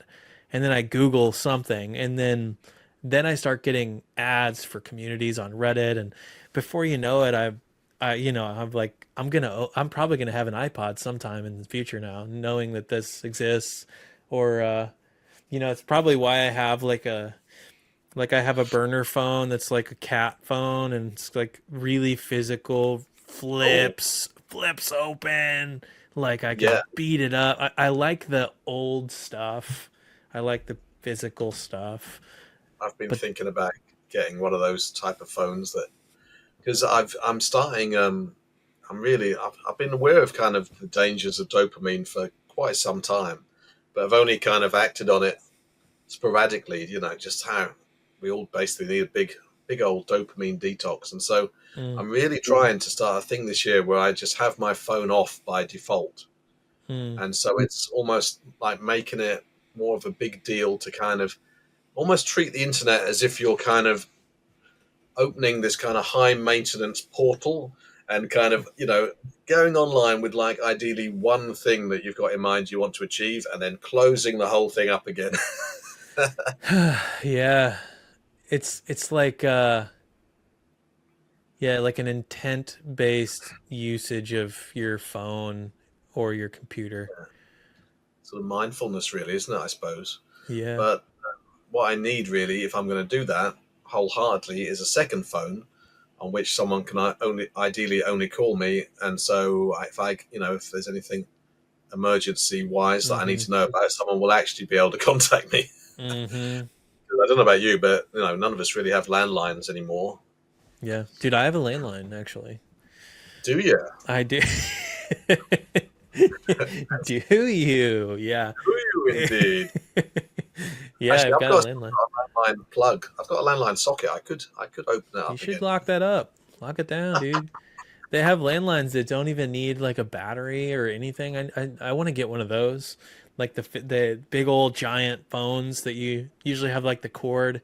It I want to get one of those. Or just directly into the Cat 5 or whatever it is. It's probably not Cat 5, but it's a Ethernet sort of a thing. I think that's the same thing. I don't know what I'm talking Yeah, about. It's the port for phones, though. it sounds convincing to me. Yeah. It's going over well. Yeah, Yeah, everyone trusts me. So yeah. it's true. But Ethernet, yeah, Cat 6, whatever it is. Yeah, I'll buy a cat. our And landline is mainly used for entertainment. My daughter discovered the landline. She's 2, and like she brought the phone into the bedroom, and now every night before bed, she plays through all the recent voice messages, all the recent like voice messages, which are just us in bed calling the phone and leaving recordings to it, and then she plays them, and there are 4 right now, and she just cycles through them 3 or 4 times every night, and that's how we use our landline. She called me actually. She called me my cell phone upstairs with the help of her mom, like right before this call, and I was like, how's it going up there?" And so that's how the landline is currently my 2-year-old daughter's safety phone, where there's no internet. It's a landline, and it's kind of fun because like you can like access she's learned how to access like the voicemail system because it's like pressing 2 buttons, and then it's yes, something kind of fun about the landline to her that it's a little safer than a smartphone. So love that. She'll yeah, be recording an outgoing message before you know what's going on. it's funny. It's kind of like a little log. Like I was thinking about this last night. It's like like we'll call the landline in bed, and then we'll all joke around while on my phone while we're recording and say dumb things and la da da, and then she'll play it back. But now we've got like 4 of these saved recordings, like in there, time stamped and dated, and she sounds a little different because she's developing, and Yeah, it's this fun little like it's a little log of fooling around together that's kind of that's becoming so cute. cool. That's kind of like it's like the audio equivalent of drawing notches on a doorway as a kid gets higher. Oh yeah, totally. Yeah. Yeah, So I maybe you w- don't uh, need the teenage engineering. Maybe you just need a $20 landline. well, that's it. You can Yeah. make magic out of anything really if the intent is there, right, and the love. Yeah. Yeah, I mean, I need to get a more lo-fi piece of equipment for my boys to play with. Yeah, I've got like 5-year-old twins, Mm-hmm. and they do have great conversations with Alexa, though. I'll say that Oh they have yeah. very funny conversations with Alexa, who has kind of grown to 9 times out of 10 know which of them is which Oh from their wow. voice, which is Mm-hmm. interesting. What do they Yeah. talk about? Well, I'll give you an example conversation with Alexa. The other day, one of them said, we'll call them Twin 1 and Twin 2. And Twin 1 said to Alexa, Alexa, can you set a reminder for 1 hour's time that it's time to throw Twin 2 in the bin? And then Twin 2 said, Alexa, cancel that last reminder. Yeah, I see. That's funny. So they use So it to antagonize each other. But they do, yes, they do quite a bit, yeah. But it's That kind is. of the nice thing is that it's kind of in mostly in good fun. Hmm. Yeah. Have you had any scenarios where they do stuff with Alexa that you're like, oh no? Like, I've had my Mm, cousins that have like bought stuff on Amazon, or they discover some feature or something from the corner of yes. Alexa. You're like, you can do that? What have you done? Yeah, they definitely kind of. I can't remember what it was, but yeah, one of them definitely bought something on Amazon. I can't remember how. And then the other day they started playing. They asked for a song, and Alexa misheard what they said and started playing some kind of profane hip hop classic, Mm. Ah, which I had to stop pretty quickly. yeah, I think yeah. there's probably a way to kind of child-proof Alexa, but I haven't quite figured that out, and I'm not sure how easily I would switch from like normal mode when they're not here Hmm. to child mode when they are. The Hmm. child proofing stuff is executed so weirdly. I find the child centric like versions of things to just be weird and like not even human. They're just like, why are we so weirdly characterized?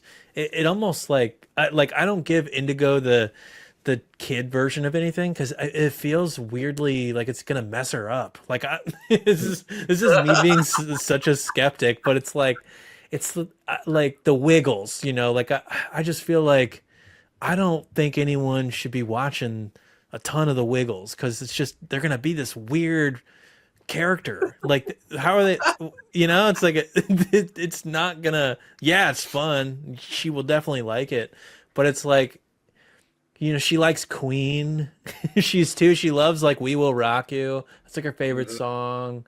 I Oh just yeah, feel like there's some kind of weird limitation on the flavor profile of life that she would have if she just watched cartoons and like listened to Kids Bop, where I feel like I would go insane, but also like I don't think it would be the right.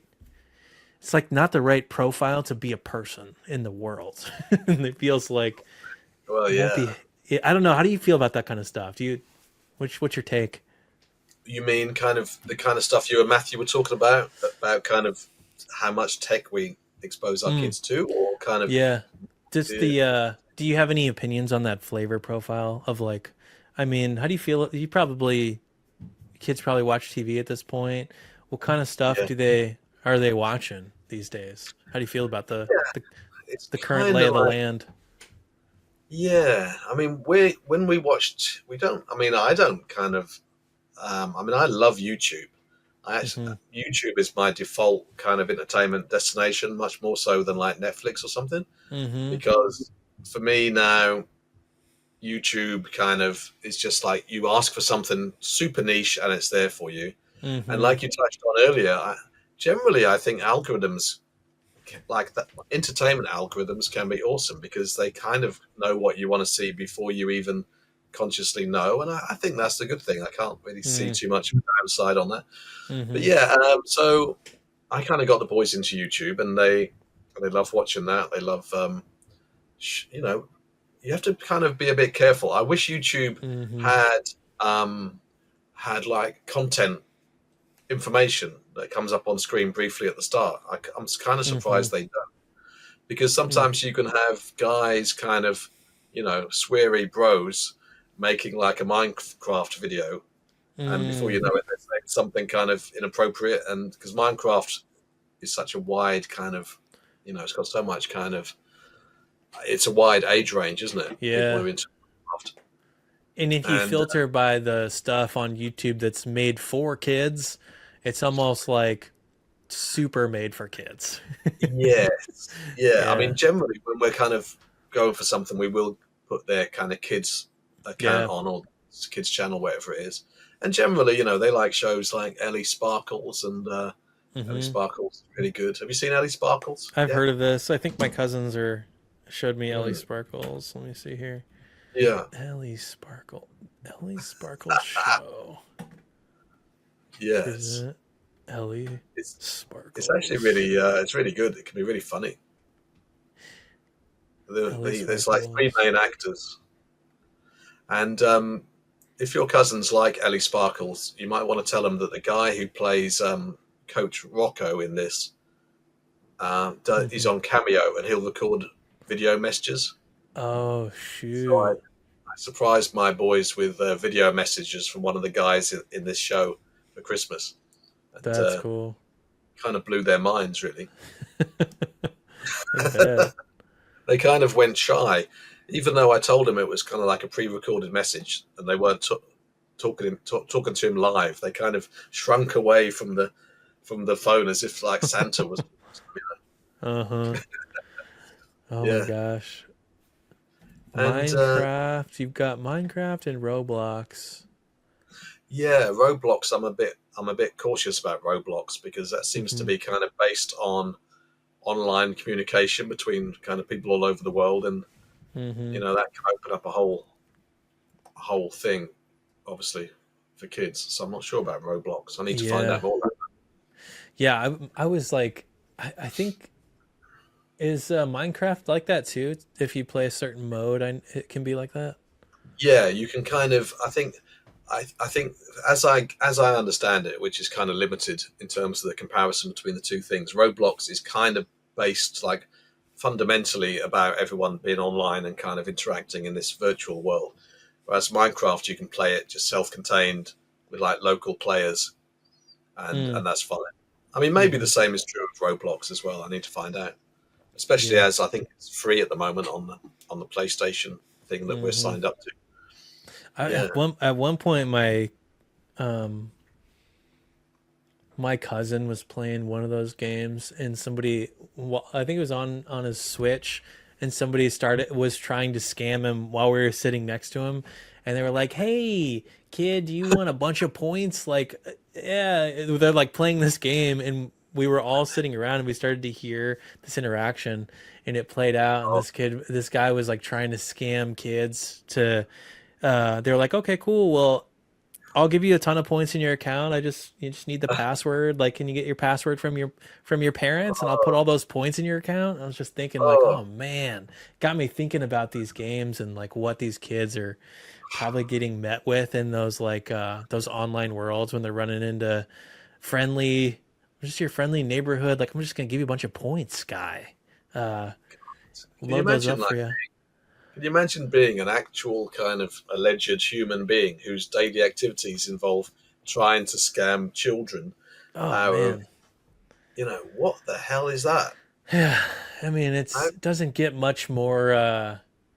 Doesn't get much more like low than that. I mean, it's pretty easy to scam a kid too. It's pretty much well, yeah, easier, I'm sure. They don't really know what's going on. They don't know what the password even like what it would even give access to, you know. So it's like, sure, yeah, I have it. If you want it, you can have it too. yeah, why Um, not? yeah, Yeah, I don't know what an age would be when I'm going to be kind of okay with like online, I you know, know. It's a sites tricky like one. that. What is the right age for that? I don't know. Yeah, it's a tricky one. Maybe I, maybe like 28. Yeah, 28 years old. You're on your own. Yeah, When you're in, maybe when I really do think the cyber security education, like I feel like I'm gonna go pretty hard on that with our mm, daughter. Like I'm a dork. I like read the 1Password blog. So I oh, like you're learn I like to learn about like the cyber attacks and how it works.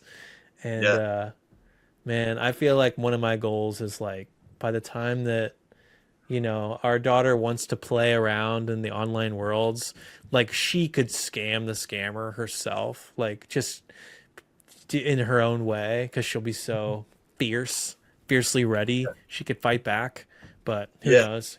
Knows how long it'll take? Yeah, I know. It is pretty scary stuff, though, isn't it? It's kind of like a big minefield, and not only a minefield, but it's a minefield which is kind of warping and changing and evolving on a Yeah. daily basis. Which Hmm. you really don't want a minefield to do. You kind of want a minefield to just stay static, ideally. Yeah, that would be easier. Um, I wish Yeah, it would. Things things seem to continue to become more complex on the internet. I think there's something about this balance of learning about the complexity and then like having a balance of dumb things in your life that you can Yeah, remember remember that kind of way, because yeah, there's something about the principles of the minimalist older iPod flip phone being applied in the modern complex era that feels yeah, like the it's definitely my favorite format, but it's like it feels like a really good honest structure to like make stuff. Something about the principles of those types of things mashing together. It's almost like the new and the old in this perfect mix. Get it right. yeah. And I think balance is the key word, really. Like, my kids like YouTube and they love the PlayStation. But luckily, they also love Lego, and I'll make sure I get them out to plenty of play parks. Mm-hmm. And so it's kind of, yeah. I mean, I'm very conscious that they're a generation who are kind of growing up with no idea about anything but the internet being there, and Mm-hmm. you know, um, and so yeah, yeah. You and Matthew had a great conversation about it, didn't you? It was interesting what you were saying because you're both taking a position about it, but you weren't. I liked that you weren't kind of you were still open to kind of changes, and you could see like the cons of that approach as well as the pros, and we all have to Mm-hmm. just just juggle that stuff, and it's difficult, isn't it? Because we hold a lot Mm-hmm. of power. Yeah, Yeah.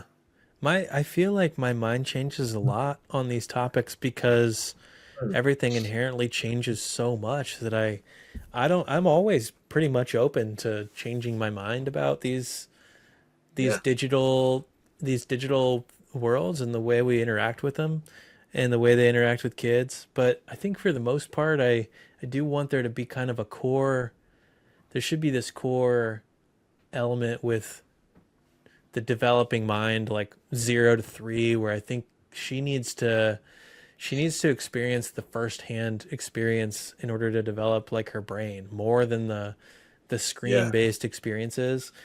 Oh, And definitely. you got to ease in, and I don't know how to like go from, we're basically outside and in the world, and then I don't know how to carefully move into the digital stuff because it's Yeah, so hard. We go visit family, we visit her friends, and it's impossible to avoid a scenario where she's basically gets glued to a phone because somebody just was looking at photos, and now she's like, photos, and she yeah, can't stop for the whole night, and it's like, yeah, I want it's like I can't be totally Amish on the subject.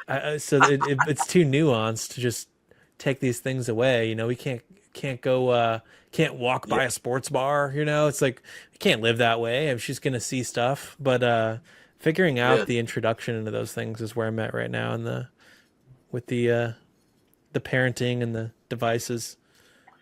Well, I think thinking deeply about all of this stuff is half the battle because then you're already automatically ahead of kids, ahead of parents who just throw screens at their kids to keep them quiet. Mm-hmm. Yeah. And Yeah. I guess it's kind of for me. I guess it's about kind of balance and the amount of time that they're on screens, and you know, it's tricky. I definitely want to keep them off. Mm-hmm. They've got like tablets right now. They've had tablets since they were like 4, Mm-hmm. obviously with restricted content and Yeah. like Amazon tablets sort of thing. And then, but Okay. I definitely want to delay the use of phones for as long as I possibly can. Yeah. Uh, in my situation, unfortunately, it's not solely a decision that's down to me, but Mm-hmm. uh, but I'll certainly be hoping that they don't have a Mm. phone for quite a while yet. Yeah. It's yeah. I think it's a good thing to delay it as long as you can. There's a bit Yeah, of get a little bit shamed in the modern culture to delay it too long. It seems like not looking forward to that. You're gonna hit that point sooner than me, but Yeah, that's the hardest thing I bet about it. yeah. Well, I mean, I guess it feels like, you know, trying to stop like modern day kids from possessing phones feels a bit like trying to hold back the tide Mm. for as Mm-hmm. long as you can. Eventually it's gonna, you know, overwhelm you. But Mm-hmm. I think it is difficult, isn't it? Because of course kids also see their friends at school with phones. But Mm. the idea of like, I don't know, school kids with phones in the classroom is just so weird to me. You know, Yeah, it is weird. the hell is I that? I know. It's weird too because I make a living on the computer. That's the Well, thing yeah, that it's such a like yeah, whatever that word paradox, yeah, to hold these things back, and she comes downstairs to visit me, and yeah, I got two phones on my desk right now. I got my laptop and my external screen. She yeah, comes down, I'm like, she sits on my lap, and she's at the battle station, and so it's like you can't avoiding these things isn't really an option in my working life. I don't want to keep my her away from getting to see how I work and meet my friends and see that this yeah, is a world that exists, and everyone that you will ever know will probably be deeply aware of this world. So I'm not going to I'm not going to keep you out of it. I got to figure this out, but it is hard to yeah. figure out, man. It's like one of the harder things to be a parent, feels Oh like. God, yeah. It's a matter of degrees, isn't it? Yeah. And yeah, I mean that's the thing. School does require quite a lot of computer usage, and that may be the flaw in my incredibly ingenious Mm, having my phone off by default plan. That might all be. It might be all very well me saying that in January when things are slower, and but mm, having my phone off by default come June may not be so feasible. mm-hmm. Unless But maybe we can make a school phone in 2025, co-created by we. Devin and Jason.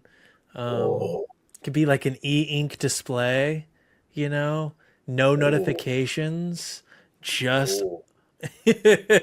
e-ink, Nah, no notifications, just yeah, school texting, calling, camera, maps, and yeah. that's it. What if the phone is yeah?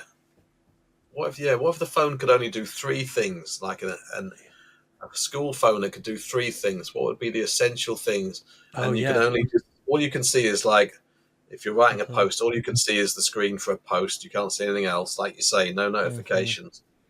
It'd have Oh to be yeah. So post. be like limited view for Yeah, even of school. Yeah. So yeah. it would be like a maybe it would be a school phone like for school group owners and moderators, and so it's just completely stripped back so that all you can do is kind of catch up on your own group's like posts, see your Mm, calendar, um, and yeah, like do make a post, see a post, calendar, make know when the next thing is, kind of thing. I don't know, but it'd be kind of cool if it was really super limited. mm. Maybe DMs. So it's like DMs and posts would be pretty key, I feel like. DMs and posts. Yeah. What it wouldn't do is let you waste time by going through all your members to see who's churned. Yeah. Yeah, you don't even need the dashboard on your phone, dude. If you're just wait No, till you're on your computer to see that. I think so. Yeah. Yeah, that would be cool. DMs and posts. You hear that, school? A School phone. school phone. I would like to model it on my favorite phone of all time, which is the Motorola Razr. I think it should be like the Razr Can you pull up from a picture of this device, please?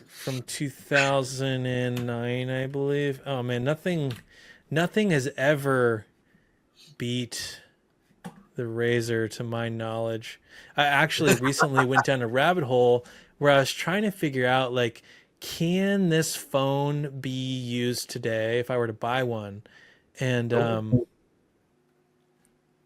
I I couldn't figure it out. I think they use like 3G or Hmm. 2G or something.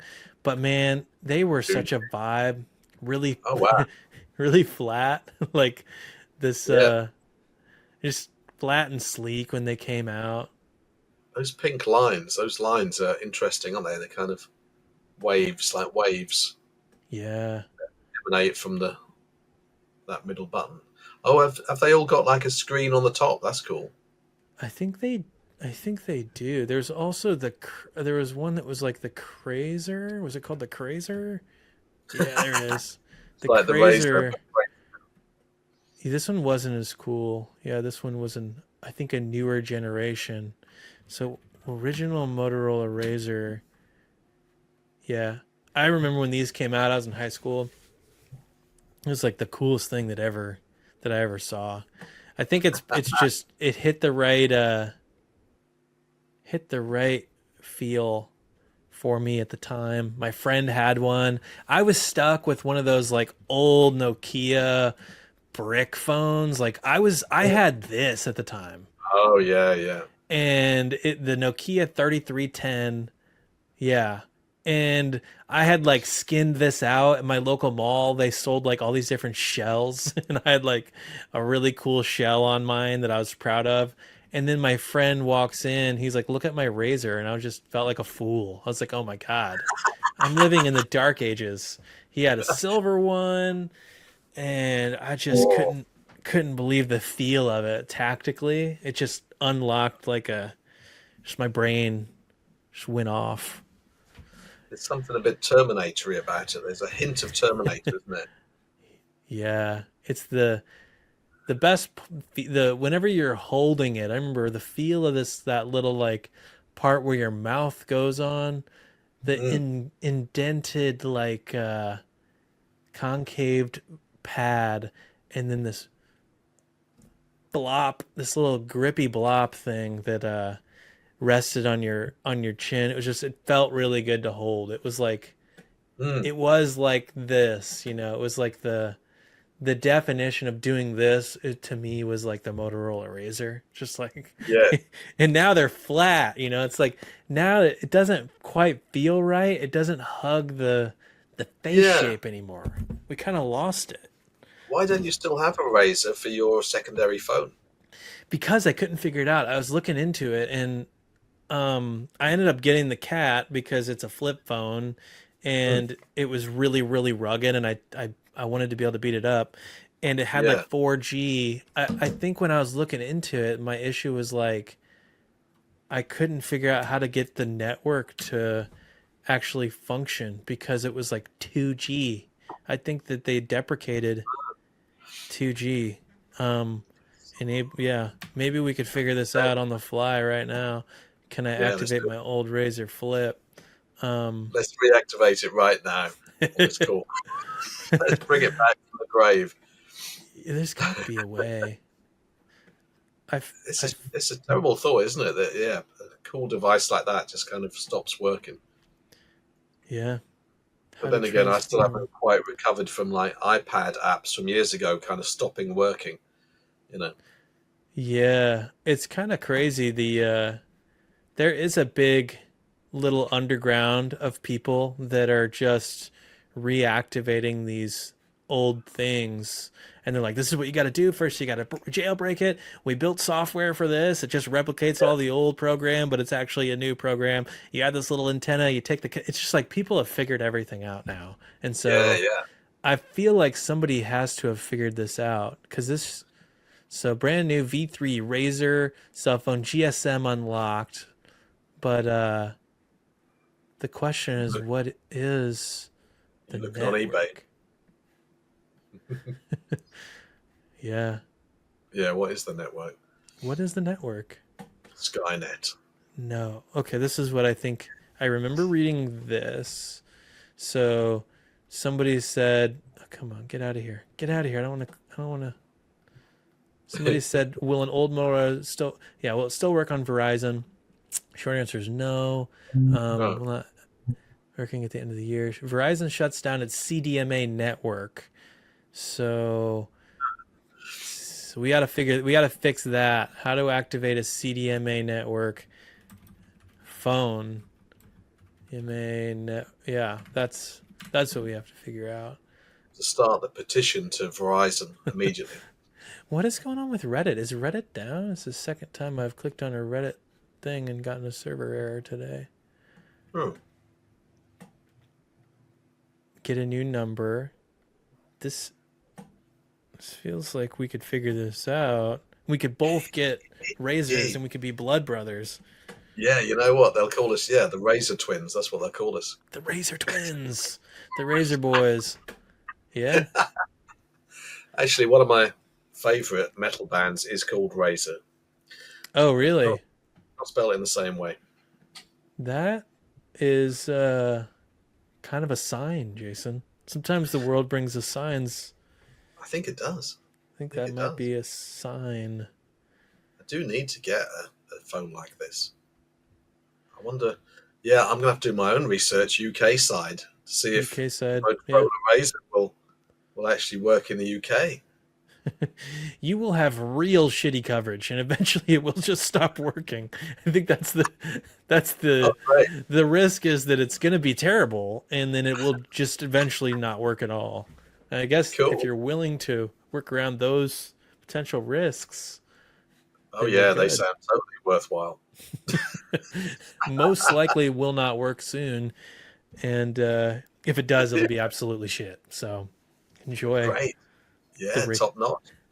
Is it worth it for nostalgia? Is that really the cost I'm willing to pay? It's definitely worth it for you, I think, because you've Yeah, got you're so bought into this. I'm very You're, bought in. so Yeah. one lesson we've learned from the Razor and the Crazer is that when we collaborate on the school phone, we will never create a second version of it. It will always stay OG. Only OG. It's true. It won't even need a network. Just go Wi-Fi. Wi-Fi hop it. Hotspot. Yeah, yeah. A network would be cool though. It would We'll have have to do to calls as well. we'll have to Yeah. look into what does it take in 2025 to make your own phone. Maybe it's not that hard. Maybe there's like the book in a box people that are just like one of our guys will talk to you on the phone for 40 hours in the next month and then they'll write the book that you'll be the author of kind of thing. It's like maybe there's a make a phone in a box kind of company where we can just tell them what we want and we Yeah. can drop a phone this year. I wouldn't be surprised. I know, You know. right? So, I built but an think app in like 3 hours the other day with like GPT, like an app. Like it's just everything's getting easier. I feel like building a phone is physical, but I just feel like there's got to be a way. Well, I think so. I think it'd be silly not to do this. There's no downside to this. No downside. Make your own cell phone from scratch. Here we go. Oh, Instructables. So here's what you do. This is actually not the direction I expected to go, but this guy made wow. a cell phone with just like just like a piece of wood and a circuit board Wow. and buttons. This is pretty crazy. That is cool. Those Wow. buttons remind me of like ancient retro computers, like the ZX81 and stuff like that. Yeah. My God. Have you ever seen the Hemming? I think it's called the Hemming Ray typewriter. Did you ever see that? This is kind of reminding me of that. Yeah, those are super cool. Little screen, little tiny Yeah. screen. Free I love write. the idea of it, something that's not connected. Yeah, Hemming Right, that's it. Oh, wow. That's a bit gorgeous, isn't it? Yeah. Another one of those pieces of physical. The e-ink screen. Oh my gosh. I have real problems with the Apple style keyboards and the kind of the trends in keyboards that has been brought in with like the mile of space between each key. I can't handle it. Yeah, I agree. I have a mechanical keyboard I rely on. My God, look at the case. Oh, The case too. I mean, yeah. it's metal. Right. The That is Wi-Fi switch is a physical metal like switch, it looks like. God. Yeah. Wow. Yeah, yeah. Physical metal switch. Could we This not guy. partner with? Can we partner with Hemingway to create like a school device of Oh this? That would be good. man, that would be cool. I just want to walk around with my leather case that has my Hemingwright in it. I want my two physical books. I want my thermos, and I want my school phone to live my simple life that I live. Are you sure you're not as old as me, Devon? I think you might be. Yeah, I actually, I'm basically as old as you at heart. I Yes, learned, that's it. oh, I Oh my! learned to, Look at it. goodness gracious. Look at the quality of that. See, that is a gorgeous keyboard. The only thing I don't like about it is I need. Let me show you my dodgy keyboard. I need like a great big return key like that. That's two. That's two Mm, rows. the fat You know, I ones. need, like, yeah, it has to be like that because I need to be able to just bash it at the end of every line. Mm-hmm. That's required. So chunky keys and a great Mm-hmm. big fat return key. If it's one line, that has put me off literally buying keyboards in the past. If the Wow. key sits on one row, that's no good. Do you No write guide. with this might be kind of a weird question. Do you write with a computer? Do you write with like when you write as a person that's written novels, you only use a computer when you write? Yeah, I kind of find yeah, if I'm writing, I mean, I've written I've written stuff on the phone and occasionally on um got a nice keyboard somewhere that goes with a tablet, like a Bluetooth keyboard, a nice one. Mm-hmm. Uh, so I can do that, but I tend to find that if for something substantial that needs a lot of thought and editing, I'm much Mm-hmm. happier at my desk, and I'm Yeah. much happier at my desk for school stuff in general, really, especially for Mm-hmm. writing posts. Mm-hmm. DMs are obviously made for phone work, aren't they? That's fine, Mm-hmm. but even then, I'm probably happier kind of. I don't know. School DMs can be a bit scary, can't they? Because well, until you've Mm-hmm. mastered it, it's all too easy to prematurely send them. Yes. I always have a ton of DMs, and I end up basically ignoring everyone because I'm way too thorough about my answers, and Yeah, I usually have 20 to 30 open-ended like I need to give a thorough response to so many people that I end up giving nobody any responses in the school DMs. And is that because everybody's saying, "I've encountered this weird Facebook ads glitch, and I need you to walk me through it step by step"? those I just ignore without thinking. And Yeah, that's an easy pass. easy pass. No, it's the nice ones that I ignore. It's the worst ones that I should ignore that I do. It's somebody that's like, "Hey, I have a thing I really want to ask you. I've consumed all this deep work that you've done, and I've thought deeply about many things that you've said, and I would love to talk about these points. And if you even have 1 minute, and then I'm Yeah, just like, I I want to give them the world, and so I wait to respond until I have that effort to put in, which is never is what is the issue is yeah, that never comes. And that's so it.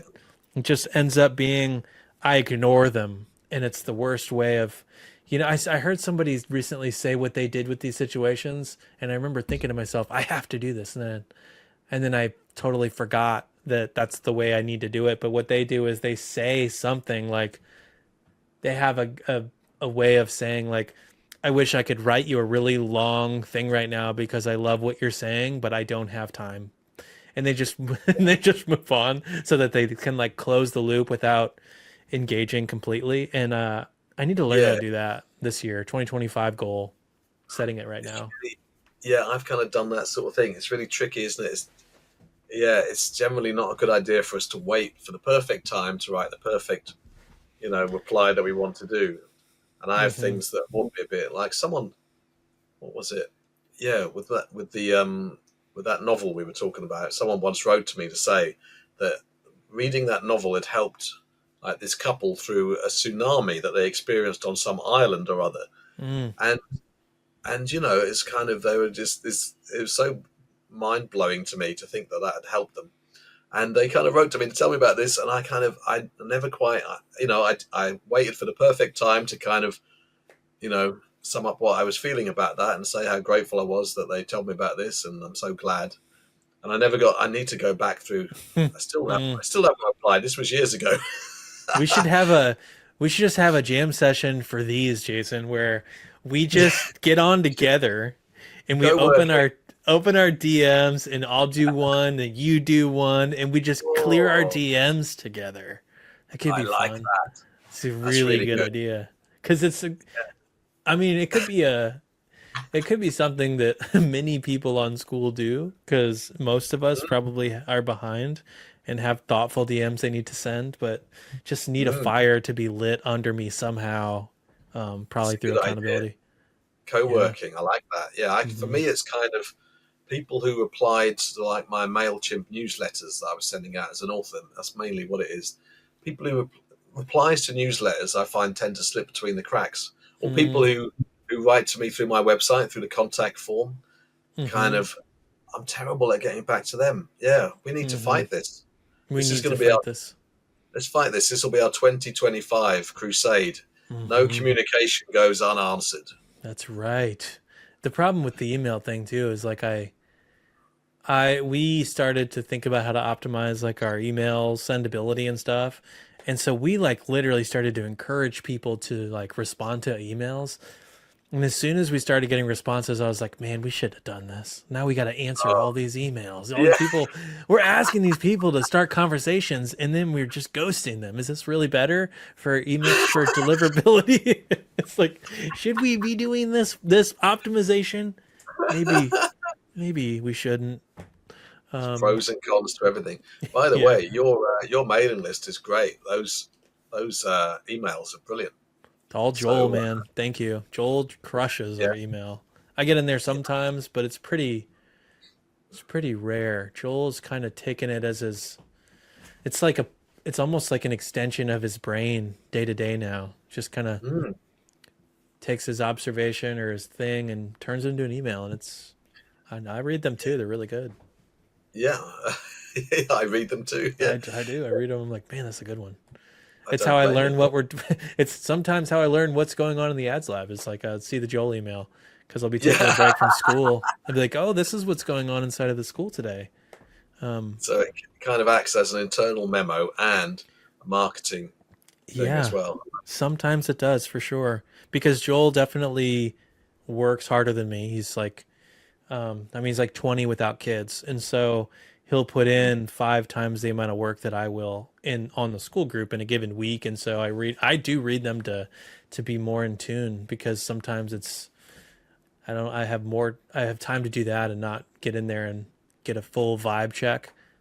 And it's Mm. nice, very nice. Yeah, those they're just so good, so clear and kind of clean. The writing in them, and Hmm. I'm kind of fascinated by how long these emails can keep going, because on one kind of relatively niche subject, Hmm. how many how many different kind of iterations of the same subject can you do? But you're I doing know, really right? well. It's yeah. I'm pretty bullish on email this year. I think it's actually the biggest asset that we have is the email list. It's probably Mm, we've kind of identified it as the big sleeper, the sleeper agent of the business that we built is the email list, I think, in the long term. yeah. So are you sending it to people who are in the group and aren't in the group? I suppose is there a whole system there We that send we anyone that joins the group gets added to the email list, but a lot of them are already there because we run like ads to the email list as well, just to like freebies and stuff. mm, Um, trip wires or lead magnets or whatever you want to call them, free stuff.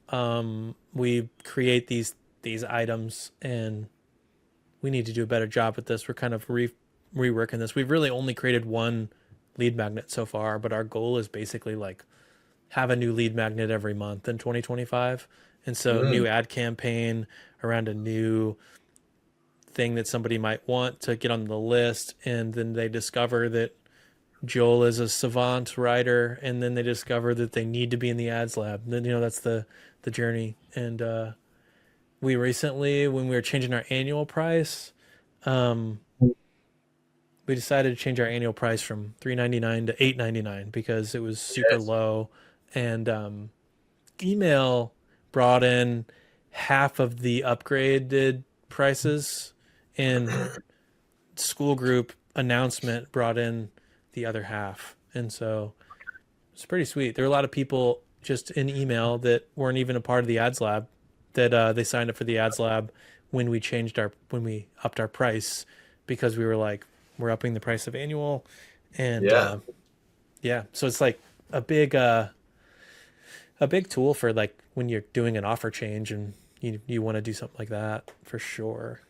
And you said it was Evelyn who kind of persuaded you to hike that Yeah. price, right?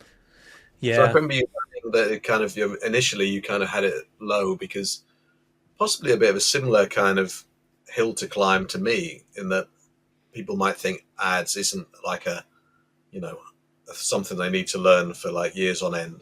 I guess, Hmm. even though I'm sure it is. I think that our original price was set that low. It was honestly set that low right after we won the school games, and we kept it low kind of with the intent to start to raise it, but we needed to kind of we didn't want to raise it until we had like an ad campaign to run. And so we wanted to do like a price change ad campaign where we go from 3.99 to 4.99 and then 4.99 to 5.99. We're going to kind of like use these little events to raise the price. And Yeah, that just honestly kind of went on the back burner. After we won the games, we just got busy with a bunch of things, and we started to hire people, and we had a team going, and I was redoing we just never got around to doing it. And then um because we liked the amount of people that were choosing annual versus monthly, we were also kind of just like, well, it's not really a problem. It's not like a ton of people are taking it, and we're losing. It was like 20% of people were taking our annual.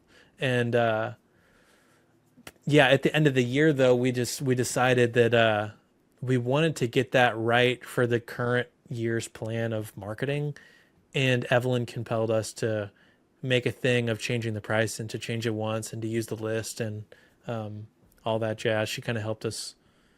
We're in her mastermind, and she helped us kind of with the strategy on that, which is yeah. good. Did you ever consider having a free group in the free to paid kind of way at any point? No, I just No.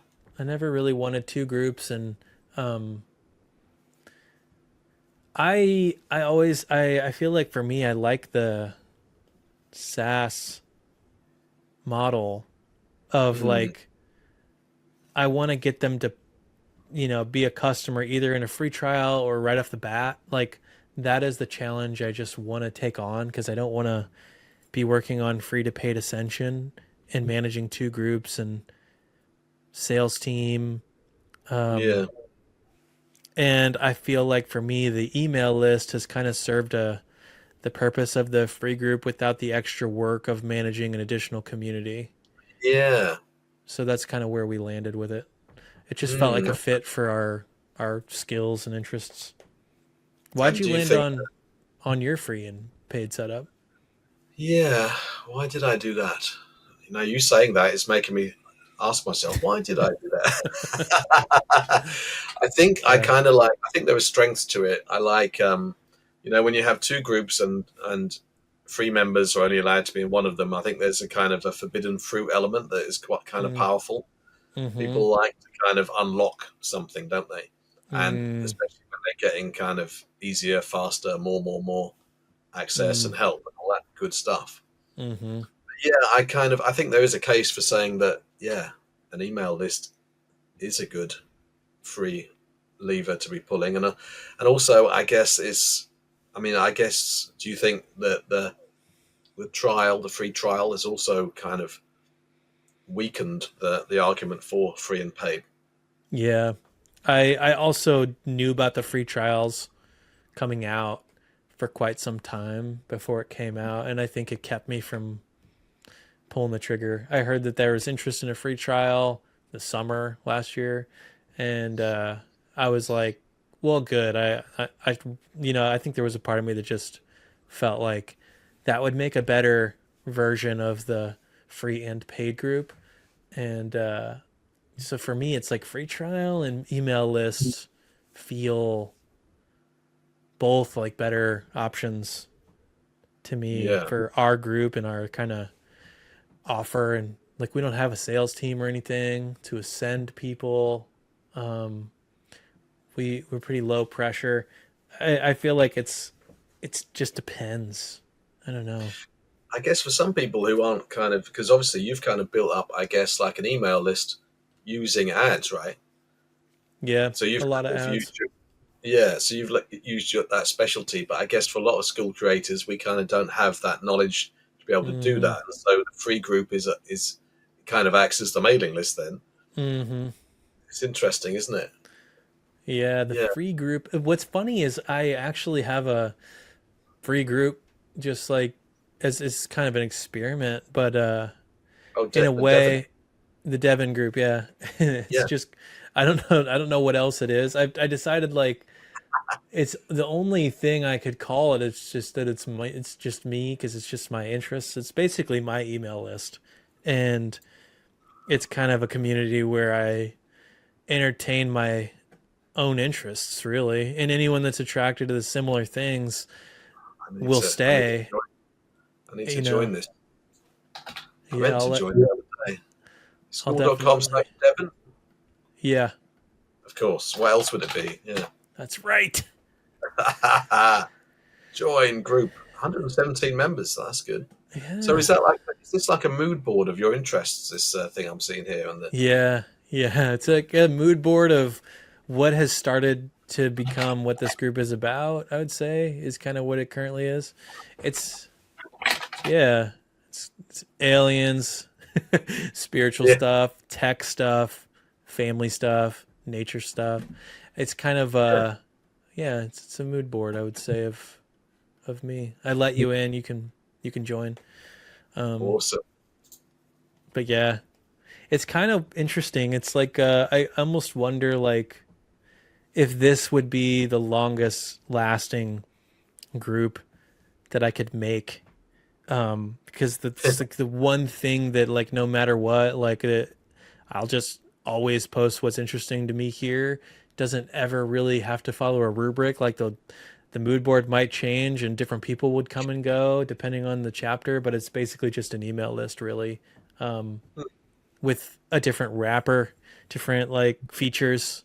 Um, but yeah, Well, I don't see it as like a fan group. I feel like yeah, I feel like what would be the best is if it was a place where I attracted people that helped me like come up with like my life's work basically. Like as a community, we process these just like how navigating life works, and maybe I want to be writing things or making some kind of creative work, and I like to come in there and like be the most experimental and the most raw and be able to kind of pre-vet a thing.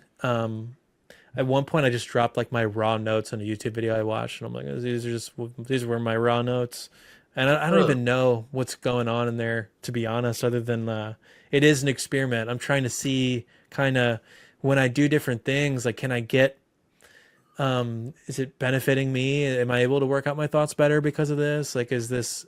I'm still trying to figure out how to leverage it to um, just like make friends and parse out my deeper things. But yeah, yeah. I was going to say, do you have like an inkling as to what kind of need in you that this new group is serving?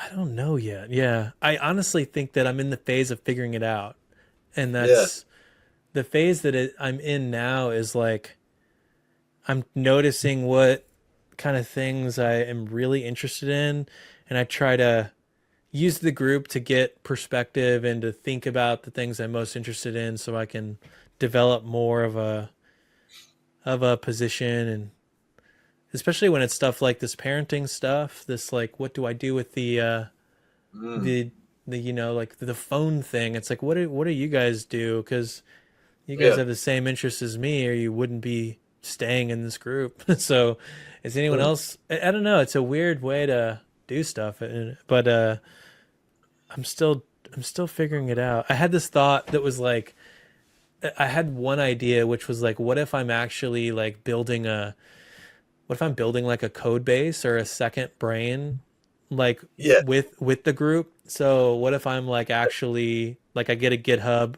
and I have like a self where I record my ideas and it's almost like a piece of code that's an extension of me.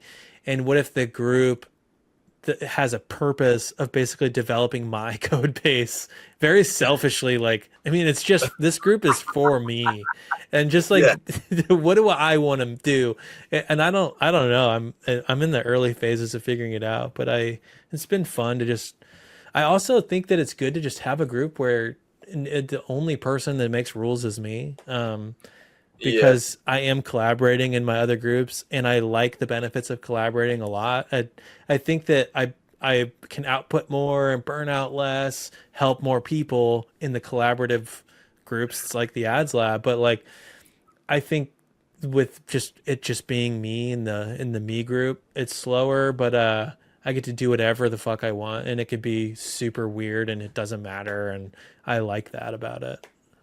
And also just having a free group as well that isn't Hmm. promising to transform anybody or Yeah, anything like that. It's a no pressure experience, isn't it? Which isn't. Yeah, I think the yeah. only thing with being a community where people are paying for stuff and content and all the rest of it is that there is that pressure to keep it going and give people Hmm. what they need. I kind of felt that over Christmas. Actually, I didn't Mm, quite know how fully to navigate the holiday season because I kind mm, of, I kind of like, I wanted to have Christmas just with my family and kids, and I really hmm. like the space between Christmas and New Year. That's not something Mm, I traditionally want to fill with work. I want to yeah, fill it. I want to fill it with nothing and not knowing what day it is. so So good. that was, Yeah. yeah. Did We you want to know. Did I? fill it with nothing? Yes. Well, not exactly nothing. I had my kids with me, so it was like Yeah. glorious, kind of no work basically, just kind of Nice. Minecraft and Lego and games and you know Mm-hmm. all that stuff. Sadly, no snow. Otherwise, we would have built a snowman. There hasn't been Mm, enough snow in England to build a snowman for quite some time. mm, man, we need to bring snowmans back. Bring the snow Yeah. back. So basically, we've got two tasks: school phone, snowmen back. Snowmen, school phones. That's it. Those are the big two of this Yeah. year. Our big If two we can, achievements. if we can fix that, then that would be great. Yeah. Now, you've seen your mood board as Yeah. reminded me to ask a question I wanted to ask you. Do you like heavy metal, Devon? Oh yeah, of course. But Of the course. The difference, we probably have different tastes, quite different based on your. I've heard some of the things you're into, and I don't like a lot of that stuff. How do Yeah, I use my second screen? There we I'm go. a thrash metal guy. Yeah. Yeah, no, I'm not a thrash metal guy. For me, I like I like the human abstract a lot. I like kind of animals as leaders, Between the Buried and Me, kind of math metal in a way. Kind of Ah, the I like gent too. Like do you know any of these bands yet? you know what? I haven't heard of many of these names. That's crazy. Dude, So do you like Gohira? They're math metal, aren't they? I don't know if I do. I haven't And heard Go Hero. Meshuggah? Oh yeah, Meshuggah, the Yeah, they're pretty math metal. yeah, Bleed. It's probably, I'd say 99% of the people watching this will have no idea what we're talking about. What No is math clue. metal? Is it people who sing songs about arithmetic? Yeah, that's what it Two plus is. two. Born of Osiris. Who else? I really like Polyphia. I really like No, Polyphia. you can't just go around making up band names and expect me to believe this. You Oh, know, come on. You've not heard Polyphia? Sword of Osiris, indeed. What was it again? Born of Born Osiris. Boner of Osiris. Oh Because yeah. this Have you is got a this Have you got a metal section in the Devon group? Yeah. So Not metal yet. component. No. I was in a Christ. metal band in college, Oh, uh, me too. and you were as well. Yeah, what were you playing? Drums. Oh, nice. What about you? I was on guitar in a thrash slash death metal band.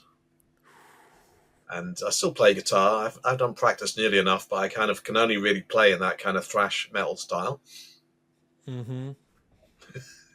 I appreciate it. I have two metal um playlists on my Spotify, and it's clean metal and it's dirty metal. Those are the only real two in my arsenal. And the clean metal is like that Polyphia stuff. It's just bright, like Yeah, there's it's instrumental usually, and it's just like it's it's kind of like this clean, bright, technical music, and then the dirty metal is like the growling people mixed in. yeah, that's it. I mean, you are totally right to call the clean metal metal because it's kind of metal in spirit and it's got intensity to it, hasn't it? I've always Hmm. kind of I've always just been into kind of music because I like a few other kind of random bands outside of metal, but generally everything I like is kind of intense in some way. I don't really understand chill out music particularly. Yeah, it's it's been a while since I really like just jammed with somebody and talked metal. To be honest, I feel like when I was in college, I had a lot of metal friends, Mm, and then afterwards, I had a few metal friends. But as we've moved cross country from each other and stuff, it's like I feel like metal is yeah, it's something that I feel like it's important. You have to enjoy it with people because it's like a shared energy music. It's not like listening to lo-fi or country. It's like you're kind of like it's like a whole thing. You get to embody it, and oh I god, don't listen to it as much by myself as I do with friends. yeah. That's I don't know interesting. why. Yeah. Well, the internet means never being short of a metal friend, Devon. Maybe And maybe we just listen to metal together in the metal meetings. I Metal think meetings. one of our yeah, perhaps our co-working DM answering sessions could also include trying to Mm, switch each other on to metal to prove that there might be yeah. thrash metal that you enjoy and perhaps clean metal that I might enjoy. Yeah. We could do both. Yeah, We could switch it back and forth. I'm down if amazing. you're down. I'm totally down. I'm so down. I am Australia. That's the Wow. opposite point for me. That didn't quite work geographically for you, but Down under. I'm so down. I'm the Earth's core. Wow. Well, I'll see you in the center of the earth, Jason. It's been very Absolutely. real. Um, I'm going to end this recording now and I'll see you on school. Indeed. Likewise. Good day to you, sir. Good day.